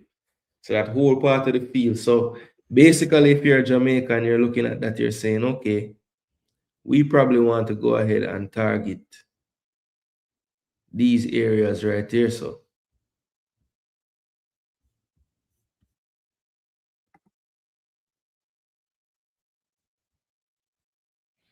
yeah, so anything on the outside parts of this field, you want to target.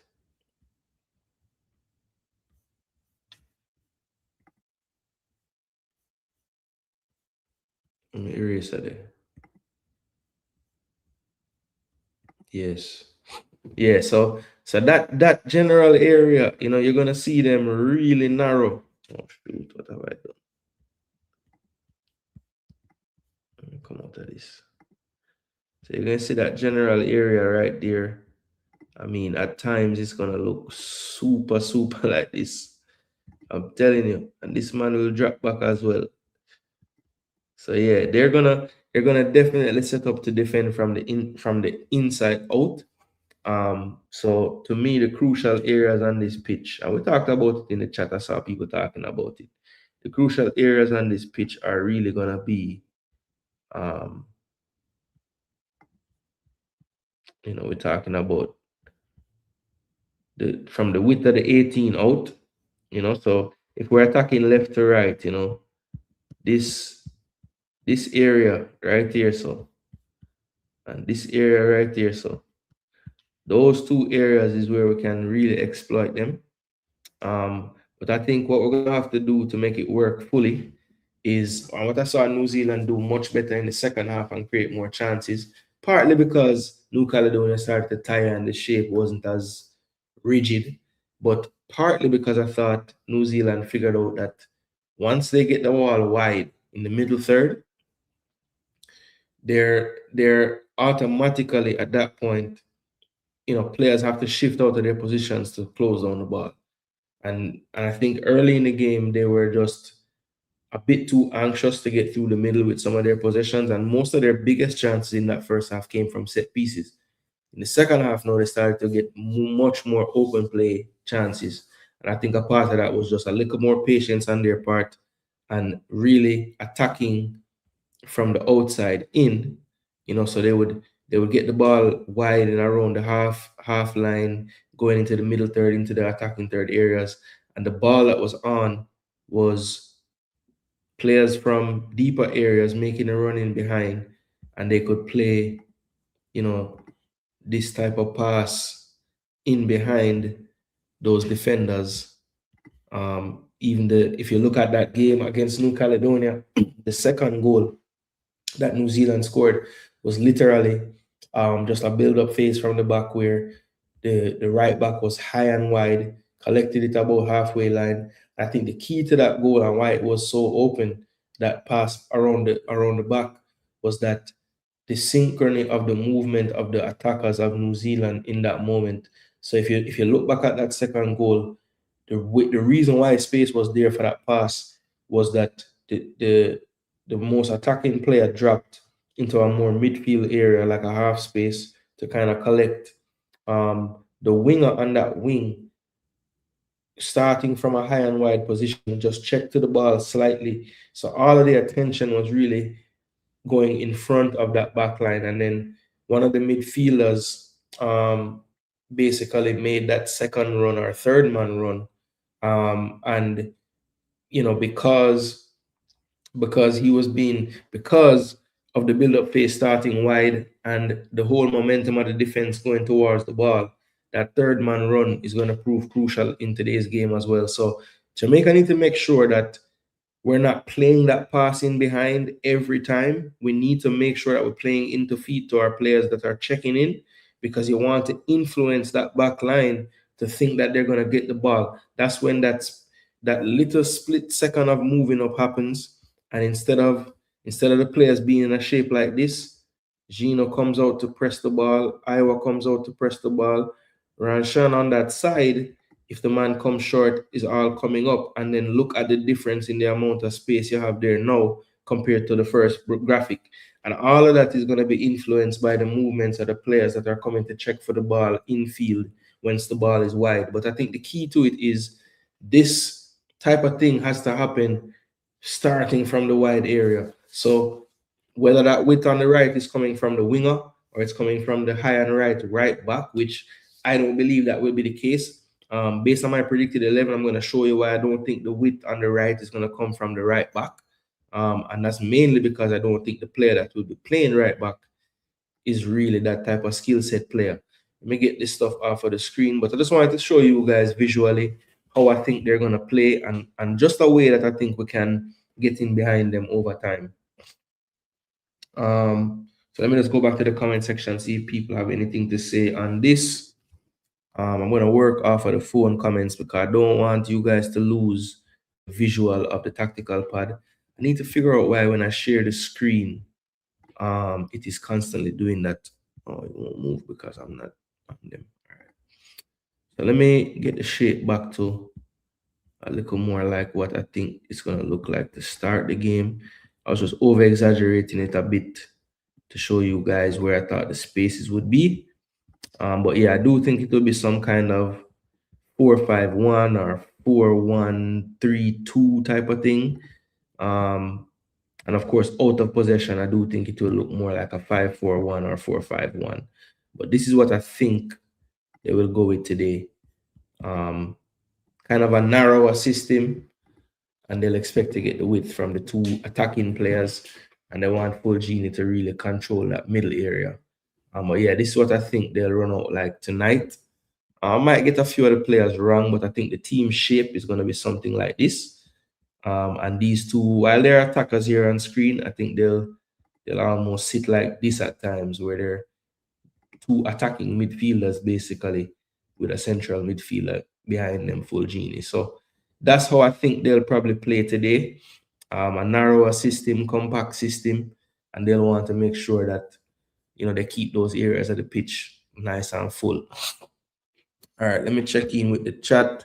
See what go on. Make sure you guys still liking up the video. We're at about 117 at one point. Hopefully we can get to the 150 now. Still over 150 of you here, so greatly appreciate that.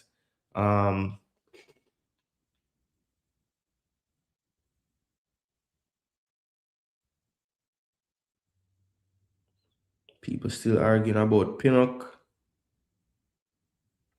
The Reggae Boyz game in the USA will be on FS1. FS1 in the USA. If you have Peacock, I think it's on Telemundo on there as well. But FS1 is how I'll be watching it.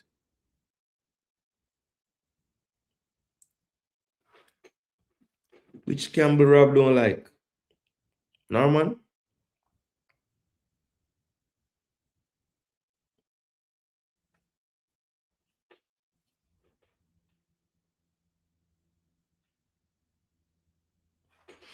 Jason, that's how Simeone from Atletico Madrid coach a lot of times, parking the bus. I hope Speedy watches games to prep since he said he don't have access to New Caledonia games.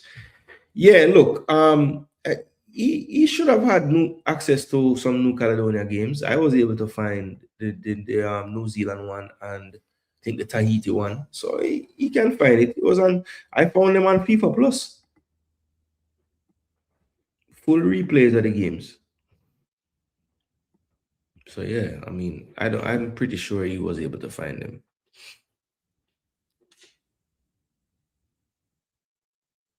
All right, so this is my predicted 11, people. This is my predicted 11. So Andre Blake, I think will play in goal. I think nobody will have an issue with that. We know Ian Frey is out, carded out. You can see I have not updated my team because I have Kevin Lambert there. So let's make that adjustment.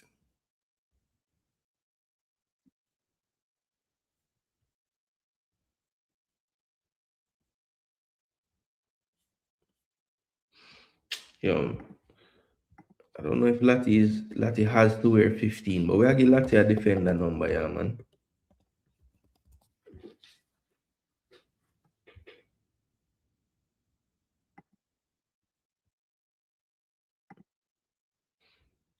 All right, so we have Lati. I think he's gonna play right back. I think King is gonna start. And I think Pinnock is gonna start. And I think I honestly think he's gonna start Webster. I do. Where is he? Webster. I feel like he's gonna start Webster, bro. All right, so we need to take out Gray. I think Mason Clark gonna wear the 11 since Gray not there. And who came in for him? Fuller.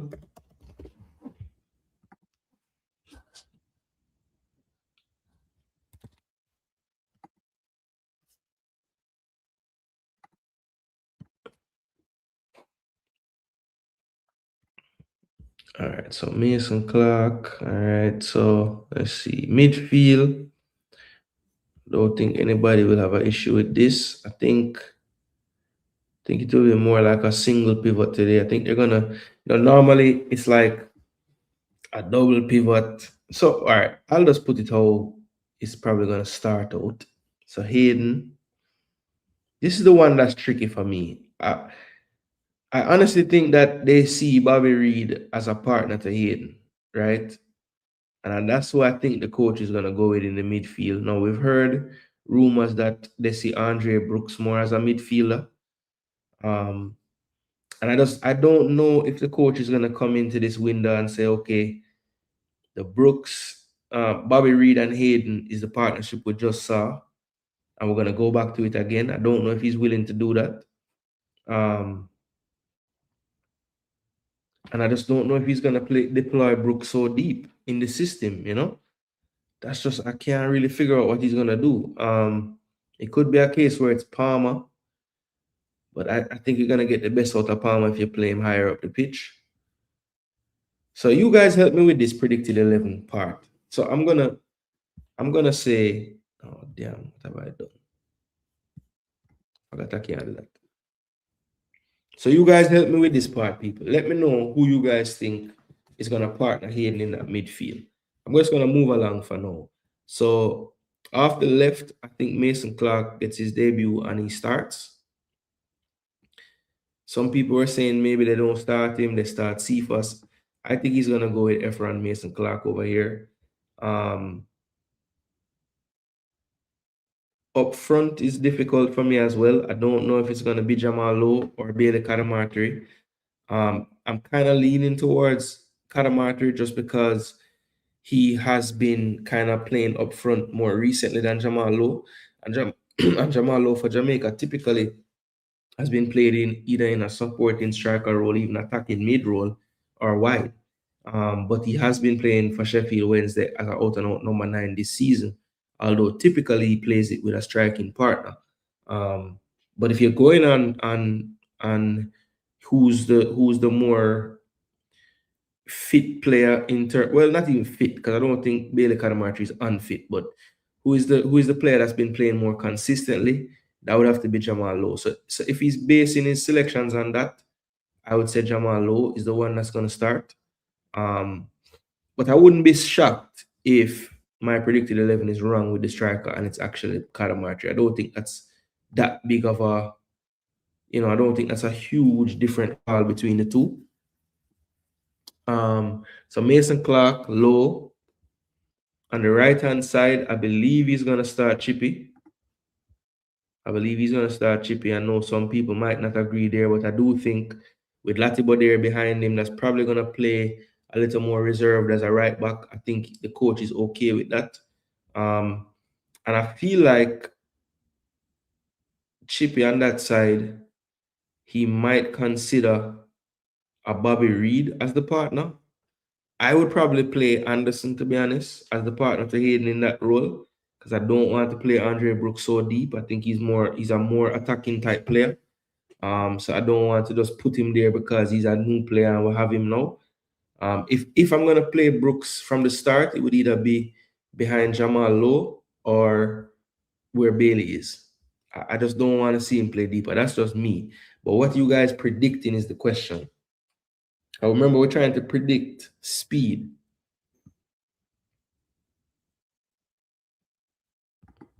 All right, so I'm saying Hayden more single pivot. I kind of agree with that still. So Steven said a 19-year-old kid to play Cam. So throw Tyrese Hall in there.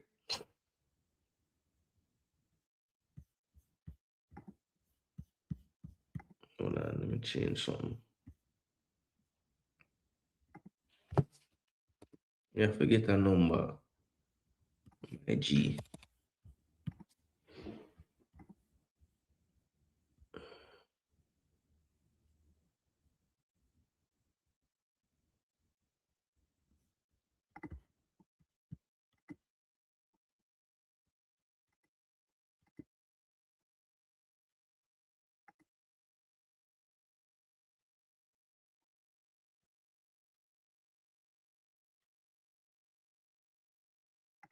So this could very well be it then.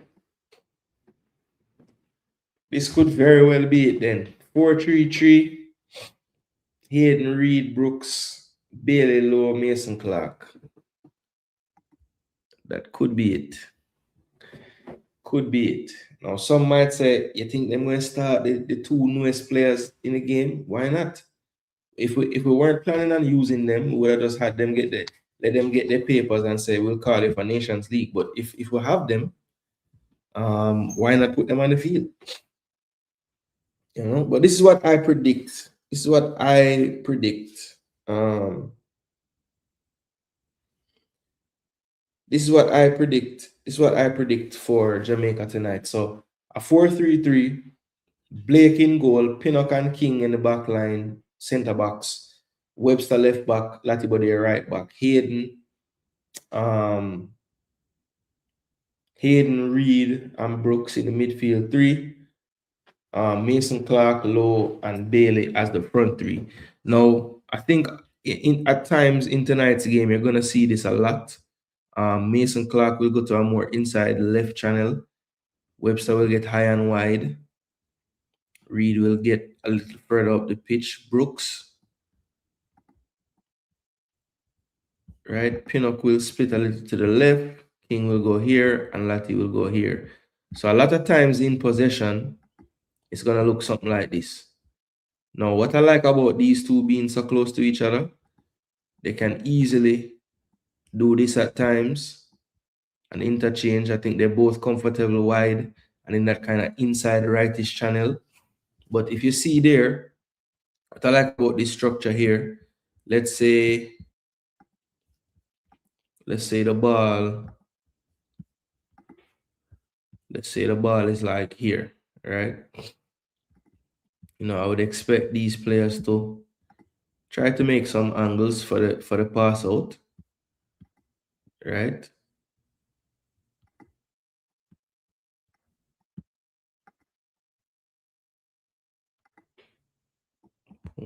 Lati can come here. Bobby can push. And we just want to see a situation where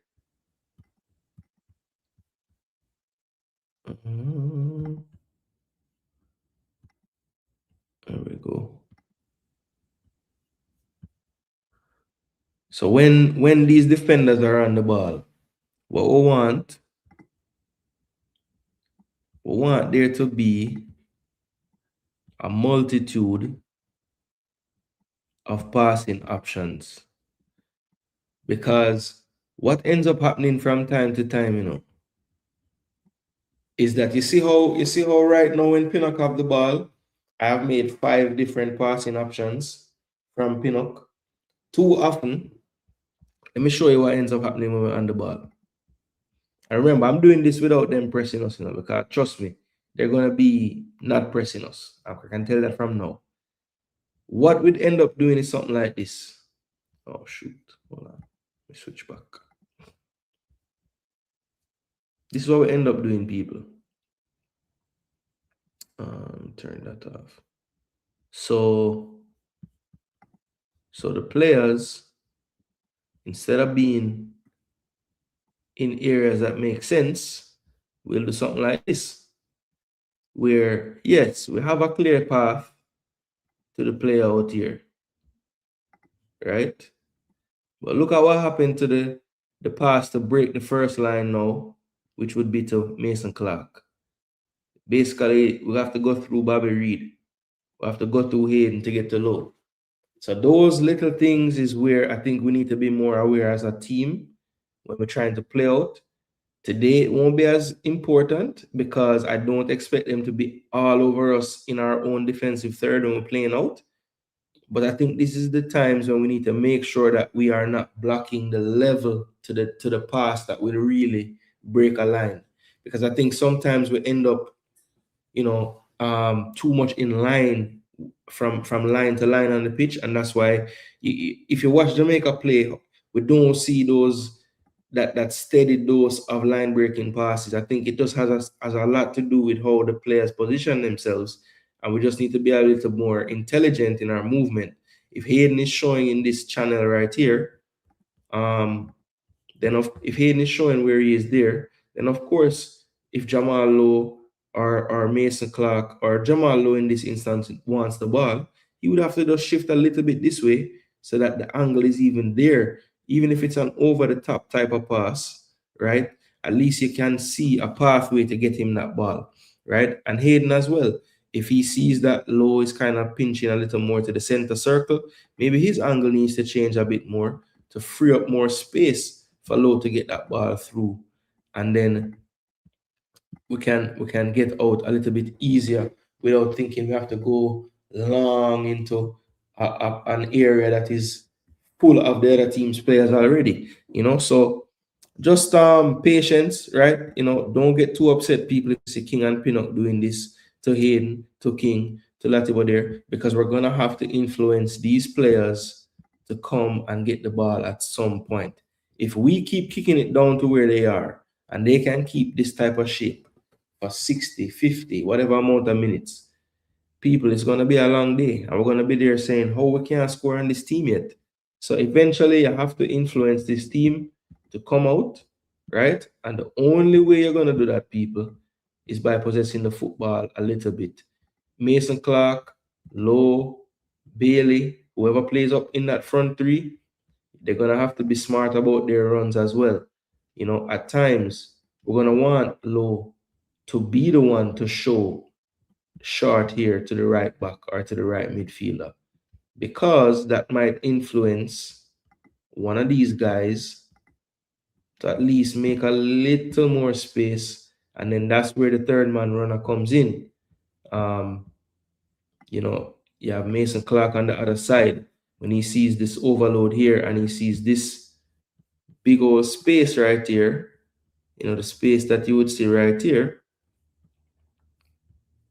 right? This space right here. So, shoot, that's not what we need. We need one of these. You see this big space right here? Obviously, rotted. What's that? I never know it was going to do that. That space basically happened because Lowe has influenced the center back to run out, right?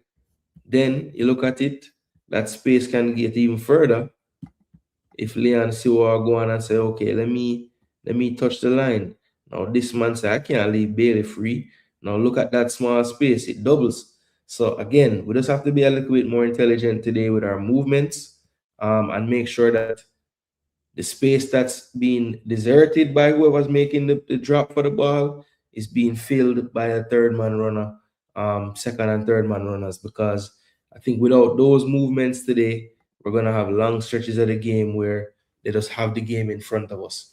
We have to influence their back line in order to move them out of their shape. And in order to do that, we're gonna have to exhibit more patience than I've seen us able to.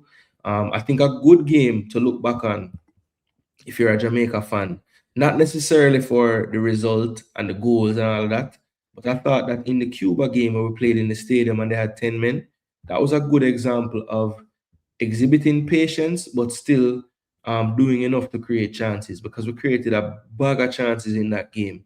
And most of it came from build-up play. It's one of the few games I can remember where, passing moves were ending in chances.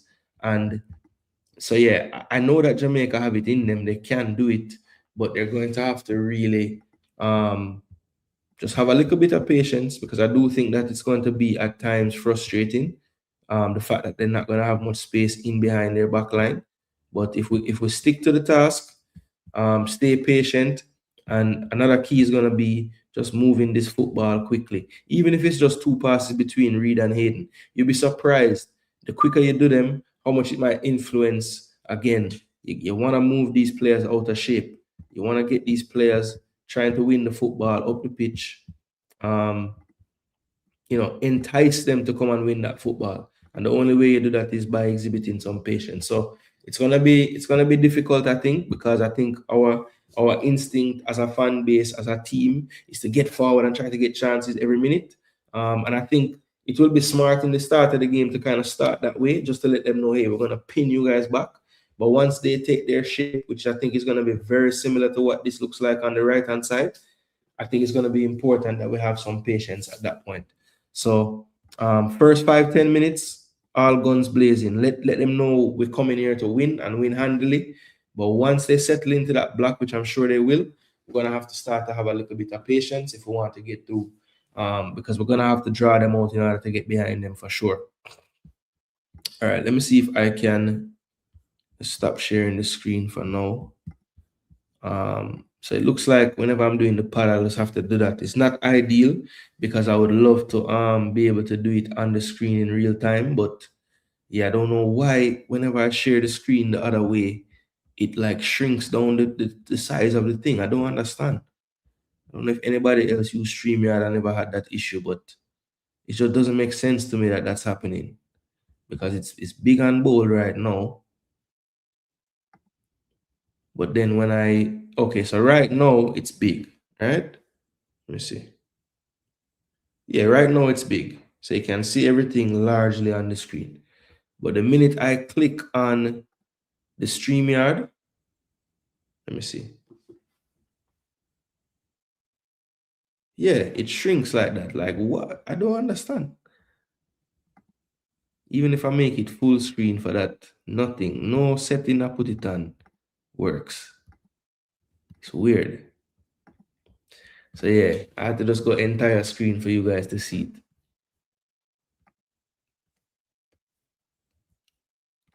Do you think your selection ties in with Speed's typical style of play? Look, the selection that I just did there today, it can, because he has Mason Clark and Bailey, pacey, attacking wing players, which he likes to have in his team. Jamal Lowe is not a slow player. I mean, yeah, he's a little bit older now, but I think he's probably the fittest he's been in a few seasons. He's the most minutes I can remember him playing in the last few years in terms of starts. He's always played a lot of games, but his average minutes per game is much higher right now. So I would like to think he's in really good physical shape. And I don't even have to think it. I've seen him playing, so I know he is. And the likes of Brooks, definitely for sure. Hardworking, a runner, good technical ability. Reed is the same thing. Maybe not as fast as he once was, but definitely no one could ever say Reed don't put in the running. I think the gripe with Reed playing midfield is maybe he doesn't put in the tackling enough. And Isaac Hayden, I don't know what coach he wouldn't be a type of player for, but yeah, I think tactically his typical style of play is more of a transition back to front type of style.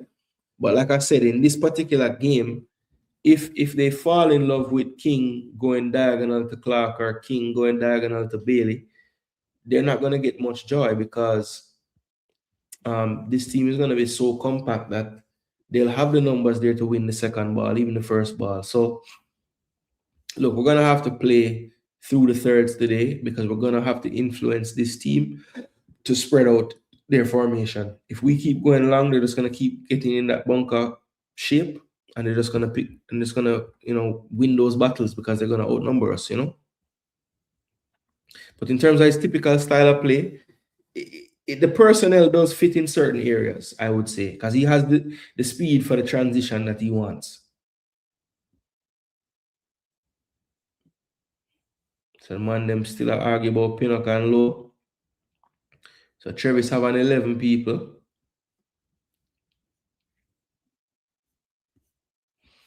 All right, so what I'm going to do now, people, is 1 hour and 50 minutes. I was planning on doing about a 2-hour show. But before we do that, I just want to look at Jamaica. Well, first and foremost, what I want to check is the rules. So the rules and regulations of this playoff.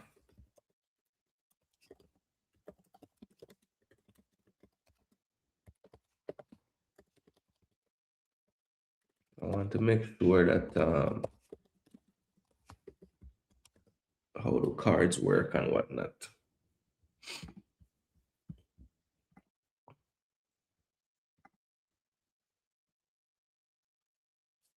Okay, World Cup Continental teams qualifying dates format. All right. Okay, FIFA 2 places. They have 2 teams from CONCACAF, 1 team apiece from AFC, CONMEBOL, and OSC. That will take place in March. Okay. Gudalajara and Monterrey. CONCACAF. What's going on here?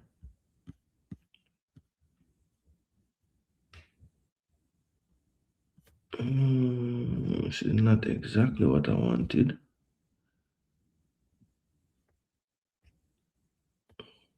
6 CAF, Congo, CONCACAF.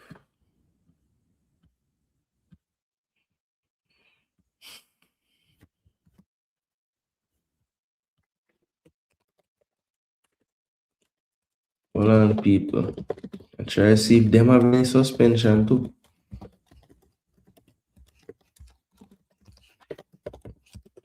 Because we know that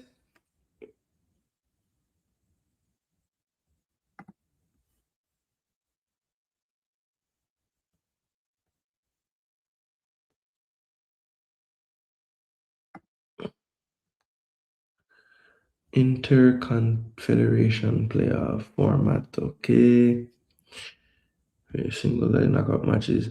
If scores are level at the end of normal time, 30 minutes of extra time will be played. Okay, so there is extra time, no straight to penalties. All right, venues, draw, schedule, discipline. A player is automatically suspended for the next match for the following offenses. All right, let me show you guys this.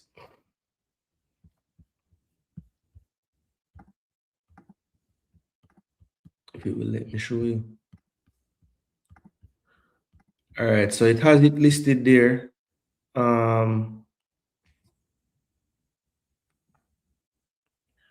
So as you can see, receiving a red card can be more than 1 game depending on how serious it is. Receiving 2 yellows in 2 qualifying matches, and it is carried forward to the World Cup final tournament or any other future international matches.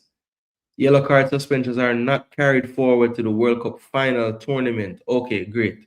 So Ian Frey suspended for 1 game, and John Russell suspended for 1 game. We didn't pick Russell. So Pierre Bacco is out of the game today. So there you go. That's why you look at these things. How did I miss that? So Bacco will not be playing in the CDM. So that's an interesting one. So I wonder what they will end up going with that being the case.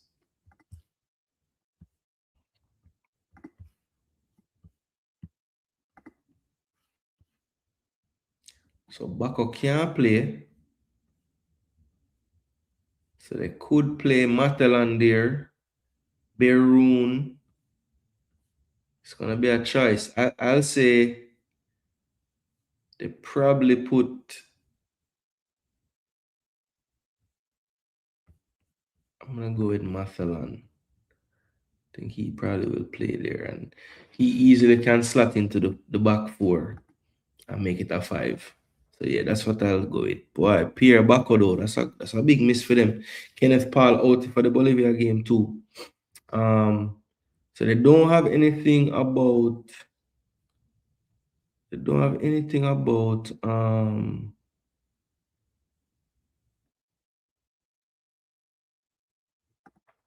Let's see, regulations. This is what I wanted. Refereeing, match organization, list of play, eligibility, disciplinary procedures, 12 and 13. Reading is fundamental, people. Don't let nobody tell you. Just go read it for yourself. All right, provisionals. I went way too far. Page 12, it's, you know. All right, disciplinary. Dealt with, in addition, remember, disputes, protests. So this is not what I want, a yellow and red card, okay. When facing yellow cards and penalty suspended, the consequence of caution received during preliminary competition will not be carried over. Pending match imposed of a director in the record match in preliminary will be carried over. So the only way a player can miss the first game of the World Cup is if it's a red card suspension, okay?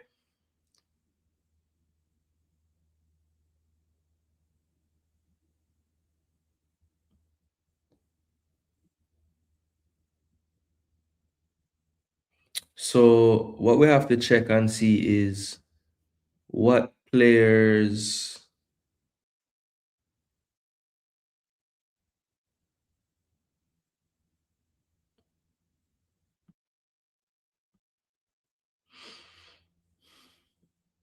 two cautions in one match or in two different matches, they will be automatically suspended. Okay, so I remember at one point they were saying, they were trying to tell me that the suspensions have to, I mean, the yellow cards have to be in consecutive games. And I was like, nah, bro, that is not the rule.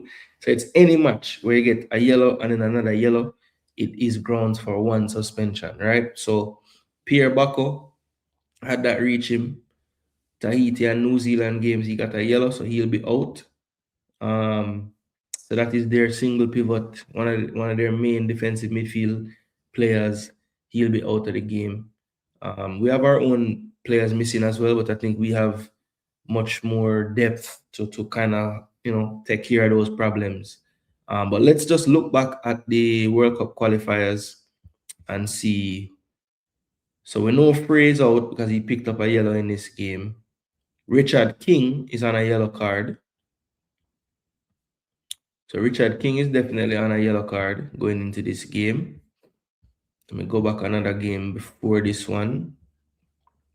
So I have King so far, people, as a player that if he was to get a yellow and he plays today, would be out of the Congo game. I wonder if they factor that in. We've seen Jamaica teams in the past. For real, stay on the pitch. Ronaldo playing the first game of World Cup with a red card. Oh well, they didn't they? What did they say? Why did they say that happened? Because it's Ronaldo, or what? Because I just read the rule. The rule said if it's a red card, pending match suspensions imposed as a result of a direct or an indirect red card in matches in the preliminary competition of the FIFA World Cup 2026 will be carried over to the final competition. Now, if they make some special provision for Ronaldo, I can't tell you. I don't know what to tell you. But based on what I just read, Ronaldo shouldn't play in the first game because he got a red card. Now, if he had some yellow card suspension thing and he's playing, then that's what the rule says, and I wouldn't cuss. But anybody who don't cuss for that, I'm just saying, like, bro, that's not the rule that they put in the regulations. These regulations were made and agreed upon. Them have to do it. You know what I mean? Hold on there. What did I try to show now? Oh, all right. Let's look on the yellow cards. Yeah, so Holgate ain't in the team, so he's good. Bobby Reed is on a yellow from Trinidad. That's another player. If him get a yellow in this one, him can't play Congo. Rico Henry's not around. Let's see. Bermuda game. In Jamaica, nobody got a yellow. I think the players that got yellows in Curacao already served them suspension. Free serving is now. Yeah, so Richard King and Bobby Reed are the two players that I found that are on one yellow. So if they get a yellow in this game, they will not be able to play in the Congo game based on the rules and regulations. But, you know, maybe we can appeal like Portugal and get them to play same way. I don't know.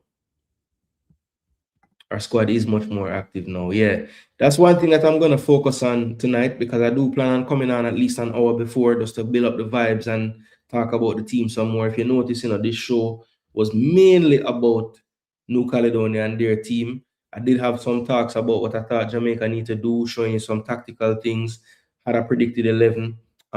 Before I leave, let me just show you guys one more time that predicted 11. Now that I have figured out how I can actually show you without the screen getting super small. So let me go to that. Let me go to that again. All right. So yeah, so this was what I came up with for the team sheet today. We have a 4-3-3. We did some checks on the suspensions, and we found out as well that they will not have Bako in the middle of that midfield. So I removed him out of the starting lineup and put Mathalan. So we'll see if my scouting is good enough and I have the right player there. They could also move Mathalan to defense and play Simani at the center back or the central defensive midfield. So we'll see if we have these names right later.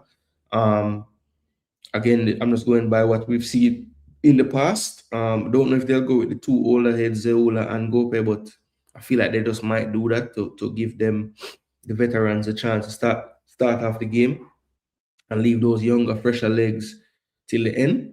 But they might think differently and say, let's run out the younger, fresher legs and bring on the veterans later. I don't know how they'll go about it, but that's what I think that the coach will go with. He'll stick with his tried and trusted guys.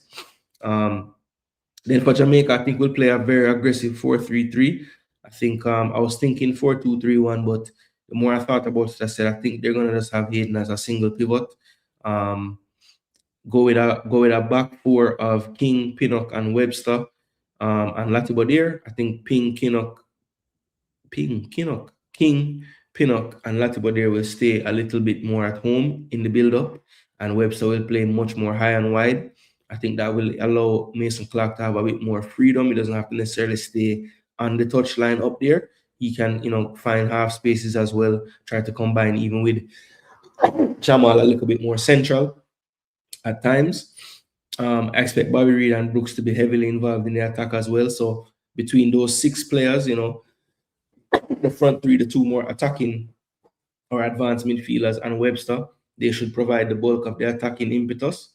I hope that we do stress the importance of attacking down the flanks in the final third, because I do think that this team can be very, very weak when it comes on to crosses into the box, whether from set pieces or open play. They don't have the largest team in the world with the biggest bodies. So if you just put some dangerous balls into the box, athleticism alone, we should be able to win some headers. Some of the best chances and some of the easiest chances that New Zealand missed in that game were the simple back post corner kicks. So when the ball's on this side, would love to see the ball floated in and landing somewhere in this area, you know, edge of the 6-yard box behind the back post. Same goes for this side. Floated high to this area that looked to be the most troubling spot. And whether this player that meets it there is going to go straight to goal or just head it back across goal, either way, I think that's a tactic from corners and wide set pieces that we should go to.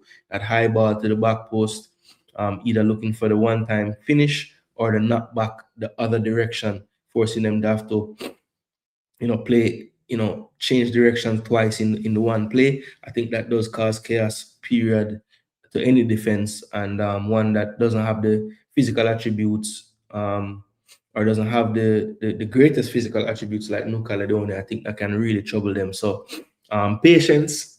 After the first 10 minutes or so, I think we should exhibit some patience. Once they settle into what I believe will be a super low block of 10 behind the ball, we need to make sure that we're probing the right way, not just forcing passes too much, even though I think an important part of beating a low block is to try to force the ball at times. We don't want to make it a force from the back line. I'd rather see Bobby Reed, Brooks, Bailey, Clark, even Low when he drops off and turns, them being the ones trying to play that forced pass. We don't need Pinnock, King, Latibo there to be forcing passes today. They need to just find the players, and we need to be smart about what we're trying to do.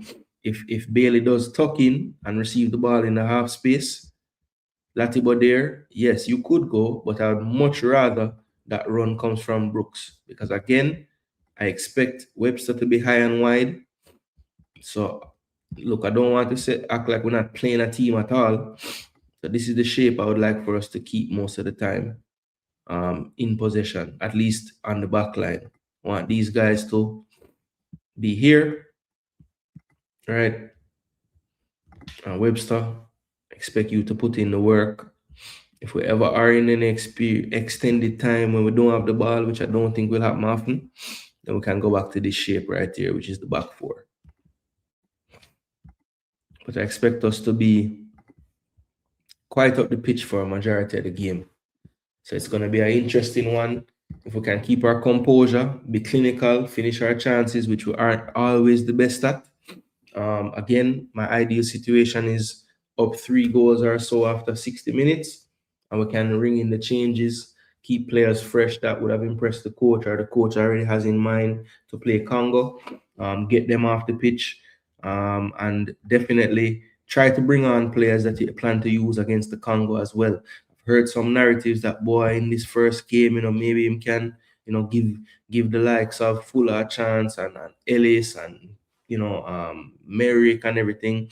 Now, Dwight Merrick for me could play, because for me, Dwight Merrick is a person that could play in the central midfield. I feel like Anderson probably would be leaned on before Merrick, but you never know. I mean, Speed might have different ideas. Merrick was in the original squad, so you could see him playing at some point today for sure. But we'll have to wait and see how that's gonna play out. But again, people, we want to knock the ball game for about 2 hours. We know later on we have a marathon of a show coming, because I'll definitely be here from 10 o'clock at the latest.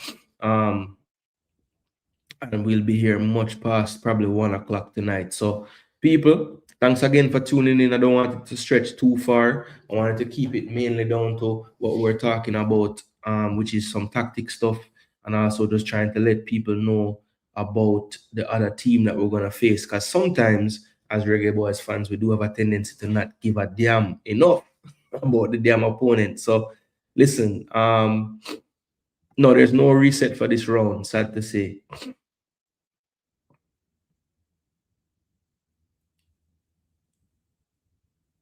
Somebody said Low must play midfield today. Jaja. Well, I'm gonna have to. I like that I have live chat replay, because I'm not gonna lie, people. I never had a chance, just due to wanting to get the information to you guys in a manner that made sense. I kind of neglected my comment section a lot today. So I just want to apologize for not being able to keep up so much with the comment section. Mainly because, like I said, I wanted to just get the information out there, so that when people watching this back, they can know, yes, it was a preview about things that we could, just they can look at it and see that. So people, thanks so much for the support. A lot of you guys tuned in today, got up to over 200 in the middle of the day. We know it's match day, so we know the views would have been nice, but we still greatly appreciate the people them clicking. I know others were probably live as well, so the fact that they decided to stick with me for the live show, we greatly appreciate that. There was one thing I didn't want to do. Fabi Frano asked a question. What most are you looking forward to seeing from a coaching standpoint? Well, Fabi Frano, I am just looking to see some adaptability from Speed. We know that we have seen Speed play a lot of games as Cavalier manager, where they are the favorites, and you watch the game and you're saying, but the other team look like them putting down the ball more and playing more. So I would hope that, and he has mentioned this in some interviews, that the fact that he's getting to play with some higher quality players, no knock against his Cavalier players, but I mean, if we're being honest, he has much more quality at his disposal with the Reggae Boyz. So my hope is that now that he has that quality, will we see a different dimension to his coaching? Will he be able to coach a team that has 70-75% of the ball and is on the front foot? Will he not revert to type and say, listen, we can only fast transition these guys to death, even when there's no room being behind the transition? At some point, we're going to have to draw them out, give them a false sense that we're just kind of passing and going through the motions. Then we can go in behind once we have drawn them out. But if we just keep going behind, when there's no space in behind, everything going bouncing once and going to the goalkeeper, then that's what I don't want to see tonight. So from a coaching standpoint, I just want to see Rudolph Speed be able to be a little bit more adaptable than what I have seen. He does say that his teams have won different ways over the years, but when you watch them play, I don't agree so much with him that his teams have this big variation of playing. Cavalier play like Cavalier, and there's a I don't see it. In claim to say that one season they were this possession team. I never saw it. Maybe when they got to the playoffs, when I was watching, they had reverted from being that team, but I don't remember them going through no playoffs as no possession team. You guys can correct me if I'm wrong. Where is it? Namesake champagne football? I don't know if we're gonna see that. He would not lean. Yeah, he said he was going to be adaptable. So I hope so. And I think I had one. It has been a group effort just based on what I know of the camps so far. A lot of the input has come from all the coaches, not just him. Where say cola champagne will do, boy, I tell you. I just want some kind of football where is something, I don't want what they call that football where I play. If I'm a champagne or cola champagne or what?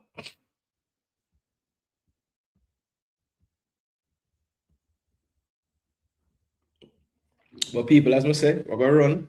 I don't want the run time of the video go too far. I want it to be able to watch back. So anybody will never get a chance to watch it live. It will be there until later on. I don't know how much value it will have after the gameplay, but maybe I want to go back and see how close to what I was saying the game actually look like. Where's a hoof ball? Cha-cha. Bag juice. Where's the Cavaliers route one run the cut? I want 4-0, so I got one. All right, people. So like I said, we're going to have a long lead into the game tonight. I'm sure a lot of people will be having their live shows. What I suggest, if you're a true supporter of the Reggae Boyz and the content creators, them, want to go around today and just find out all who do them stream and just give them a like from now. Yeah, man, give the people them a like from now, man. Why you wait, man? Just give them a like from now. As a matter of fact, my stream set, I'm actually getting in front of it today. So let me copy this and drop this in the comment section. So people, click on this. Click on this, people. Click on that. And that is the live stream for tonight. 146 of you in here. I know all 146 of you now going to be so obedient. So I'm going to be honest with myself. 50 on you. Go over there, go drop a like on it. I want to get to the 50 likes before me even start the stream tonight. It will be there all day long. And like I said, people, if you want to show your support and you want the content creator them get whole heap of views for them streams, go to all the ones them want to support and see if them have them stream set for tonight and drop a like on it from before. Yeah, man, just do that, man. It help out. So people, we're there the night before, we're there an hour before, people. You know, on here, we're gonna break it down the real and proper way. So yeah, man. Yeah, man, if all 150 go on. I'm not gonna stop on the but just say, I'm gonna be a little realistic, CK. Some people are dark and not obedient, so we know those people might not do it. But big up. Thanks again for tuning in. I'm Jason Gooner. This is Jason Gooner TV. I'm gonna get some sustenance, get a food, and we have Julie. Hey, people. Say a word for Julie side too, They might play against the arch rivals today, Richards Middle School championship game. So yeah, I'm gonna try to get some clips so I can drop them later. I'll try to just video some of the game tonight if I can. I might not be able to do because me did WhatsApp video call my pops and my mom the semi-final and show them. them win. I think they win what 4-1, and Drew score a goal and have an assist in the game. She played good. So yeah, I'm kind of excited about the middle school season because Julie played defender and mainly she plays centre back for club. She like the big defender around her back. But for school, them have her play right wing. So she play more like our father used to play, like up in the attack. So you don't know, a little bit different type of thing, She have bags some goal and things. So yeah, man. Looking forward to it. Hope them can win because trust me, Julie's a girl who take the losses them hard. So them undefeated. The team where them play was the hardest game for the season. Them give them one love. So I know them are forward with blood in them eye today. So should be a good game, people. You will probably see from my demeanor whether she win or lose. Hopefully, like I said, both my teams do the right thing and win today, whether it's Julie team or the Reggae Boyz. So yeah, man, good luck to Julie and her team. Hope them having a good day at school and preparing well, hydrating, because it should be a little warm tonight. So hopefully them can win it. But yeah, we'll give you the update, and later on, hopefully, if the whole owner with it there today show up at some point tonight, then we know say it's gonna be a great stream. But either way, it will be, because you know my style, people. We're gonna have the team sheet, we're gonna have the names, and we're gonna give the commentary the real and proper way with some analysis, and we split justice, people. We no bias over here. Rob Smith like to say me bias, but I lie him, I tell people we split justice. Me watch the ball game and who not do nothing. That's what me say. You can disagree with my opinion, people, but one thing you can't tell me that me just a pick pan baller. No, me not do that. Me not do that. If you not play good, in my eyes, obviously because of my eyes, me can only work with them. Can't work off for years. And I feel like that is the problem with some of us. We work too much off of what people tell we. Work off of these people. Work off of these. All right. So that's my challenge to Uno. Later on, move forward. Just work with these. Don't work with this. Don't work with one of our own. Don't work with none of them things there. Just work with where you sip on the field. All right, people. So big up. And later on, we have some more reasoning and some more cussing. But I one love same way, people. Jamaica, do the right thing a little more. And we soon forward back, people. All the members, all the subs, all the mods. Respect for the love on the stream today. We greatly appreciate it. We're gone until later. I am Jason Gooner. This is Jason Gooner TV. Come on, Reggae Boyz. Don't let us down.